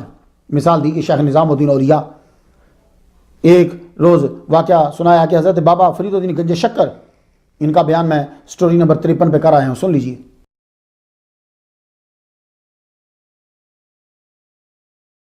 انہوں نے خواب دیکھا کہ انہوں نے دیکھا اور بہت سے جتنے بھی مریدین تھے یا آپ کے خلاف انہوں نے بتایا، لیکن اب کی تسلی نہ ہوئی۔ تو حضرت نظام الدین اولیاء رحمہ اللہ نے فرمایا حضور آپ کے خواب کی تعبیر جو ہے وہ بہت اچھی ہے۔ آپ نے پوچھا آپ کو کیسے معلوم ہوا؟ عرض کی حضور جب آپ خواب بیان کر رہے تھے تو آپ کا یہ ہاتھ جو ہے وہ آسمان کی طرف تھا، بلند تھا، تو ہاتھ کا آسمان کی جانب ہونا یہ خواب کے اچھے ہونے کی دلیل ہے۔ ہاں اگر آپ کا ہاتھ جو ہے وہ یوں بائیں طرف ہوتا یا نیچے ہوتا تو پھر اس کی تعبیر اچھا نہیں ہونی تھی۔ سبحان اللہ۔ تو یہ ہمیں مخدوم جہاں سے معلوم ہوا۔ توبہ پہ ایک روز تقریر فرمائی، یہ فوائد رکنی کے اندر ہے۔ فائدہ نمبر 6 آپ فرماتے ہیں بھائی اول تا آخر گناہوں سے پاک رہنا یہ تو فرشتوں کا کام ہے، اور شروع سے آخر تک گناہوں میں رہنا یہ شیاطین کا کام ہے۔ گناہ ہو جانا اور توبہ میں لگ جانا یہ حضرت انسان کا کام ہے۔ اے بھائی جب بندہ توبہ چھوڑتا ہے تو پکڑا جاتا ہے، تم نے سنا نہیں التائب من الذنب کمن لا ذنب لہ، ابن ماجہ میں یہ حدیث ہے، سچی توبہ کرنے والا گناہوں سے اس کی مانند ہو جاتا ہے کہ جس نے گناہ کیا ہی نہیں۔ اور کیا خوب فرمایا، اور یہ حدیث مبارکہ ہے، لا صغیرۃ مال اصرار ولا کبیرۃ مال استغفار، یہ دارمی میں ہے، مفہوم آپ کو جامع صغیر میں ملے گا، فیض القدیر میں بھی مل جائے گا، ابن عساکر کی تاریخ میں آپ کو مل جائے گا، بی بی عائشہ کی روایت بھی مل جائے گا، لیکن لفظ تھوڑا سا ذرا مختلف ہوتے ہیں۔ بات یہی ہے، ہر وقت اللہ تعالیٰ کی بارگاہ میں دعا مانگتا رہے، یا الہ العالمین در مادایم ور کے خون در خشک کشتی راندایم درمیان را تنہا ماندایم کس ندارم بے سرو پا ماندایم۔ مانگتے رہو اللہ سے، اے اللہ میں درماندہ ہوں، خون میں ڈوبا ہوا، کشتی خشکی پہ چل رہی ہے، راہ میں اکیلا رہ گیا ہوں، درمیان راہ تنہا ماندام کس ندارم بے سروپا ماندام، کوئی نہیں ہے، بے سروپا ہوں مالک۔ فرماتے ہیں کہ اولیاء اور صوفیاء کے کلمات روئے زمین پر خدا کا لشکر ہیں۔ آپ نے آج سے 637 سال پہلے فرمایا، خلاصہ کیا ہے بھائی؟ اپنے اوراد و وظائف کی پابندی کرو، کسی حال میں کمی یا ان کا ترک مناسب نہیں، اولیاء کی کتابوں اور ان کے مکتوبات سے کسی وقت خالی نہ رہنا چاہیے۔ تو اے بہار والو، پٹنہ والو، یہ تمہارے مرشد کہہ گئے ہیں، صرف قبر پر حاضری دینے سے بات نہیں پوری ہوگی، مرشد یہ کہہ گئے ہیں ان کے مکتوبات سے کسی وقت خالی نہ رہنا چاہیے۔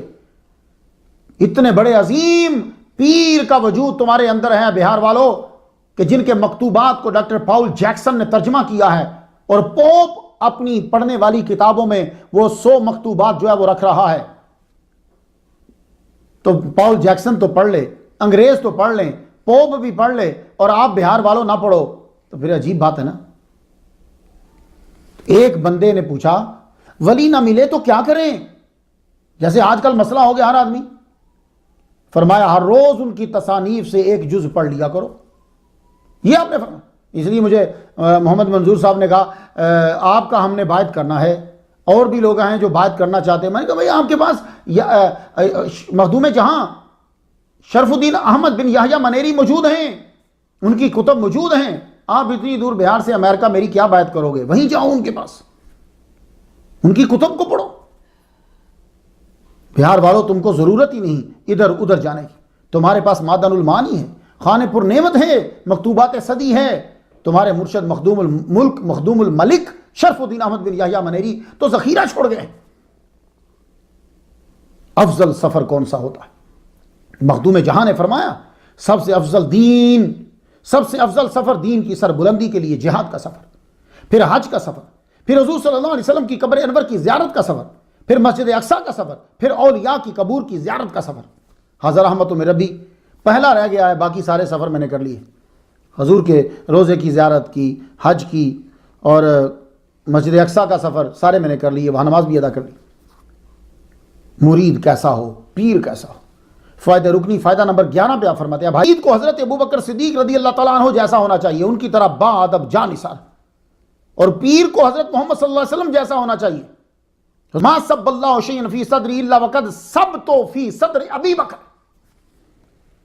یہ عطا دل سے دل کی تھی، نہ کان کو خبر نہ زبان کو۔ اب نہ ایسا کوئی پیر ہے نہ کوئی ایسا مرید ہے۔ آپ تفکر میں بڑا زور دیتے تھے، جو چیز ہم نے مسلمانوں نے چھوڑ دی ہے۔ ہم نماز پڑھتے ہیں بے فکر کی، پتہ ہی نہیں نماز میں کیا پڑھ رہے ہیں، ہم قرآن پڑھتے ہیں کوئی فکر اور تدبر نہیں ہے، پتہ نہیں کیا پڑھ رہے ہیں بیچ میں، لیکن باقی دنیا نے تدبر اور تفکر جاری رکھا۔ ایک سیل فون نکلتا ہے، وہ تدبر اور تفکر جاری رکھتے ہیں، نئے سیل میں ایک نئی چیز ڈال دیتے ہیں، اس سے اگلے سیل میں ایک اور چیز ڈال دیتے ہیں، پھر تدبر اور تفکر کرتے ہیں، پھر ڈال۔ اب دیکھ لو آئی فون 10 نمبر کا آ گیا، وہ کوئی نہ کوئی چیز وہ اسے کیا، یہ تدبر اور تفکر ہے، وہ مسلسل سوچتے رہتے ہیں۔ امریکہ کی ہر کمپنی کا ایک شعبہ ہے، اس کا صرف کام ہے کہ پروڈکٹ اس کے اوپر تدبر اور تفکر کرنا ہے۔ تو مسلمانوں، تدبر اور تفکر ترقی کی ایک راہ ہوتی ہے، یہ چھوٹ جائے تو اب دیکھ لیجئے ہمارا تدبر اور تفکر ختم ہو گیا۔ تو تدبر اور تفکر پہ زور دیتے تھے مخدوم جہاں۔ جتنا مسلمان کو قرآن مجید میں تفکر کا کہا گیا، یہ اتنا ہی اسے اعراض کرتا ہے، یہ اتنا ہی اسے اعراض کرتا ہے۔ آپ فرماتے ہیں مرید کو ازل اور ابد میں تفکر کرنا چاہیے، سالک وقت نکال کر غور کرے، آپ فرمایا جو عبادت تفکر کے ساتھ ہوتی ہے وہ بغیر تفکر کی عبادت سے کہیں افضل ہوتی ہے۔ تفکر کیا ہے؟ اللہ تعالیٰ کی نعمتوں میں تفکر کرو، اللہ کی ذات میں تفکر نہ کرو، کیونکہ جو اس کی گناہ میں لگے گا کافر ہو جائے گا۔ کیا ہمارے اسلامی ممالک کے وہ علماء جو قرآن و حدیث کو ماننے کا دعویٰ کرتے ہیں اس آیت پر عمل ہو رہا ہے؟ ہم نے وہ تمام آیات یاد کر لی جن سے حضور کا ادب کرنے والے مشرک بنائے جا سکتے ہیں۔ چلے کا مقصد ہی صرف یہی ہوتا تھا، تنہائی کے اندر بیٹھ کر قرآن اور حدیث کی آیات پر، فرامین پر غور کیا جائے۔ فائدہ نمبر 7 پہ یہی تو فرمایا، تجرید و تفرید تصوف کی راہ میں شرط ہے۔ تجرید کا مطلب ہے خلائق سے، علائق سے الگ ہو جائے، اور تفرید کا مطلب ہے کہ خود سے بھی الگ ہو جائے۔ یہ اصطلاح اکثر آپ نے پڑھی ہوں گی۔ کچھ لوگ مجھے کہتے ہیں کہ تصوف کے اوپر، اس کی اصطلاحات کے اوپر لیکچر دیں، وہ بڑا خشک ہو جائے گا، کوئی بندہ نہیں سنے گا۔ میں ان کی کچھ نہ کچھ اصطلاحات کسی نہ کسی تقریر میں رکھتا رہتا ہوں، تو آپ وہ سنا کریں اور اسے یاد کر لیں۔ دوسرے کی کنگھی استعمال نہ کرو، مخدوم جہاں نے ایک دفعہ فرمایا۔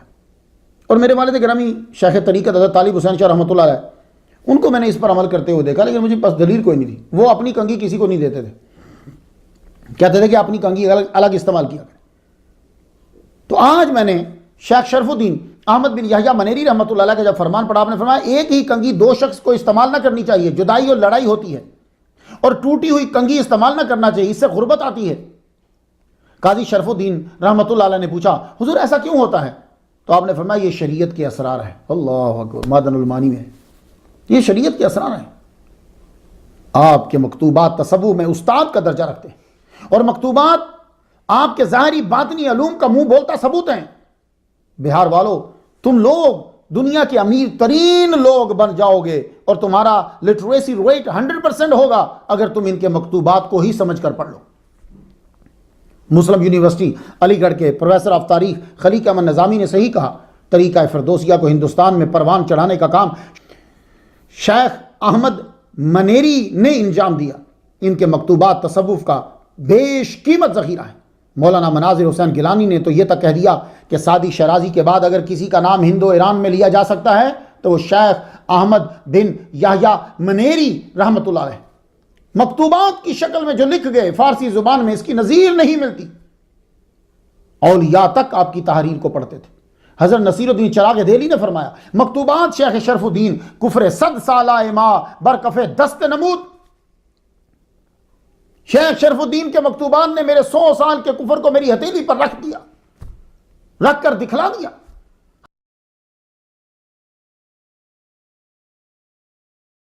حضرت شاہ محمد غوث گوال یاری نے اوراد غوثیہ کے شروع میں سالک کے لیے چند وصیتیں لکھی ہیں، اور یہ بھی ہے کہ اگر مرشد حاضر نہ باشد مکتوبات شیخ شرف الدین احمد یحییٰ منیری مطالعہ کند۔ اگر تمہیں پیر نہیں مل رہا تو شیخ شرف الدین احمد بن یحییٰ منیری رحمۃ اللہ علیہ کے مکتوبات کا مطالعہ کر۔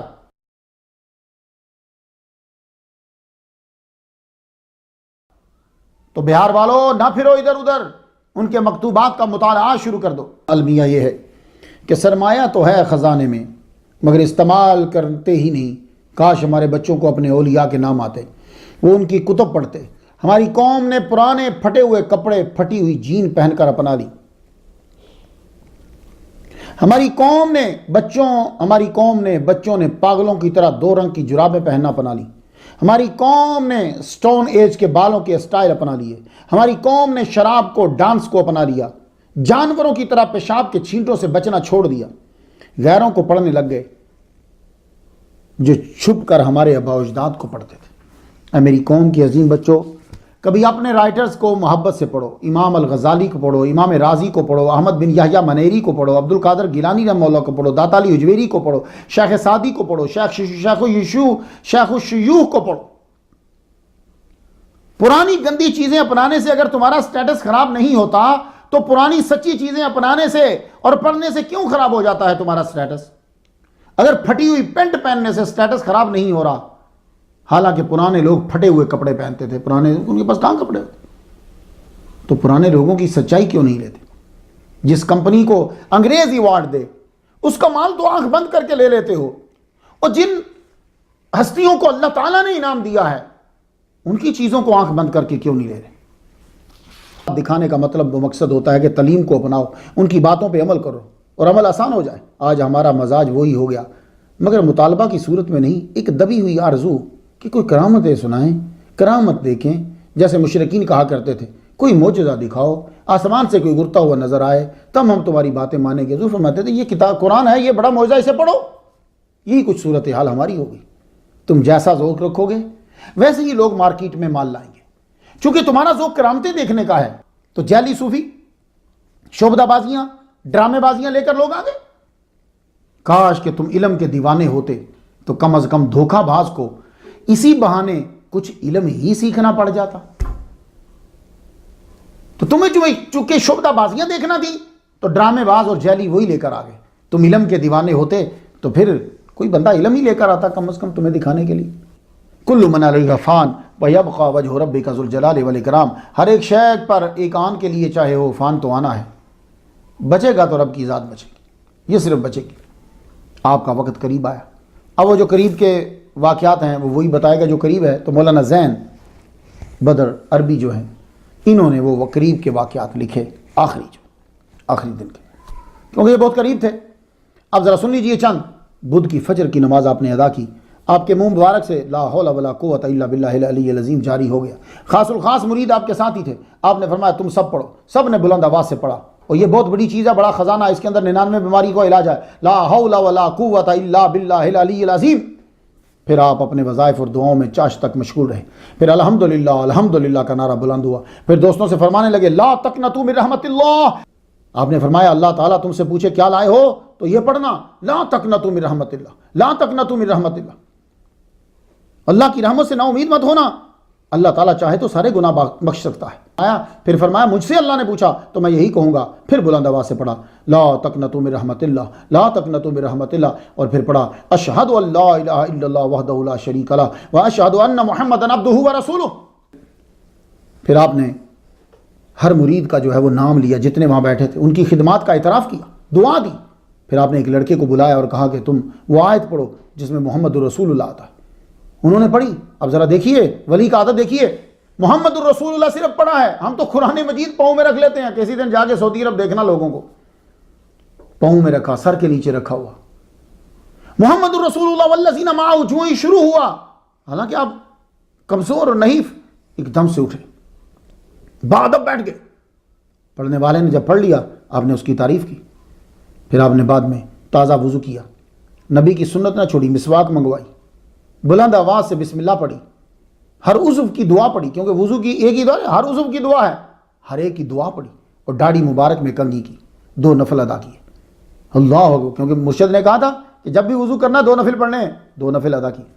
مغرب کی نماز پڑھی، بعد میں بلند آواز سے بسم اللہ اور کلمہ پڑھا، بسم اللہ الرحمن الرحیم لا الہ الا انت سبحانک انی کنت من الظالمین، کبھی یہ پڑھتے اور کبھی بسم اللہ الرحمن الرحیم لا الہ الا اللہ محمد رسول اللہ پڑھتے۔ پھر درود شریف بھی ساتھ جاری رہا۔ پھر امت محمدیہ کے لیے دعا کی۔ فجر کا وقت، جمعرات، آپ کی آواز کم ہونے لگی، لا خوف علیہم ولا هم یحزنون یہ پڑھا، گویا کہ آپ کو اشارہ ہو گیا تھا۔ کلمہ شریف پڑھا، بسم اللہ الرحمن الرحیم پڑھا، اور خالق حقیقی سے جا کے ملے۔ آپ کا جنازہ اشرفی سلسلے کے بانی سید اشرف جہانگیر سمنانی رحمت اللہ علیہ نے پڑھایا۔ ان کا تذکرہ میں 115 نمبر سٹوری پہ کرایا۔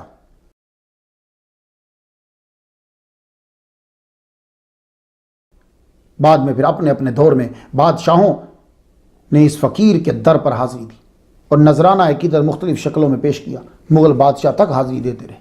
تو بتاؤ بادشاہ پھر کون ہے؟ جعلی دوائیاں بازار میں ہیں، کیا آپ نے دوائیاں لینی چھوڑ دی ہیں؟ جعلی ڈگریاں ملتی ہیں، کیا آپ نے ڈگریاں لینا چھوڑ دی ہیں؟ جعلی ڈاکٹرز آ گئے ہیں، کیا آپ نے ڈاکٹر کے پاس جانا چھوڑ دیا ہے؟ جعلی چیزیں مارکیٹ میں آ گئی ہیں، تو کیا آپ نے چیزیں لینا بازار سے چھوڑ دی ہیں؟ نہیں۔ تو جو اصول وہاں لگا رہے ہو وہ اصول تصوف میں بھی لگاؤ، جو سوچ اور محنت وہاں لگا رہے ہو وہ یہاں تصوف میں جعلی صوفی آ گئے ہیں تو یہاں کیوں نہیں لگاتے یہ اصول؟ معلومہ بات جعلی کی نہیں، آپ اس ادارے کو تسلیم ہی نہیں کرنا چاہتے، باقی سب بہانے ہیں۔ میں تو بس اس پہ مکمل کرنا چاہتا ہوں، شرفا توری نگری سلامت توری ڈیوڑی سلامت، شرفا توری بگیا سلامت توری نگری سلامت۔ الفاتحہ۔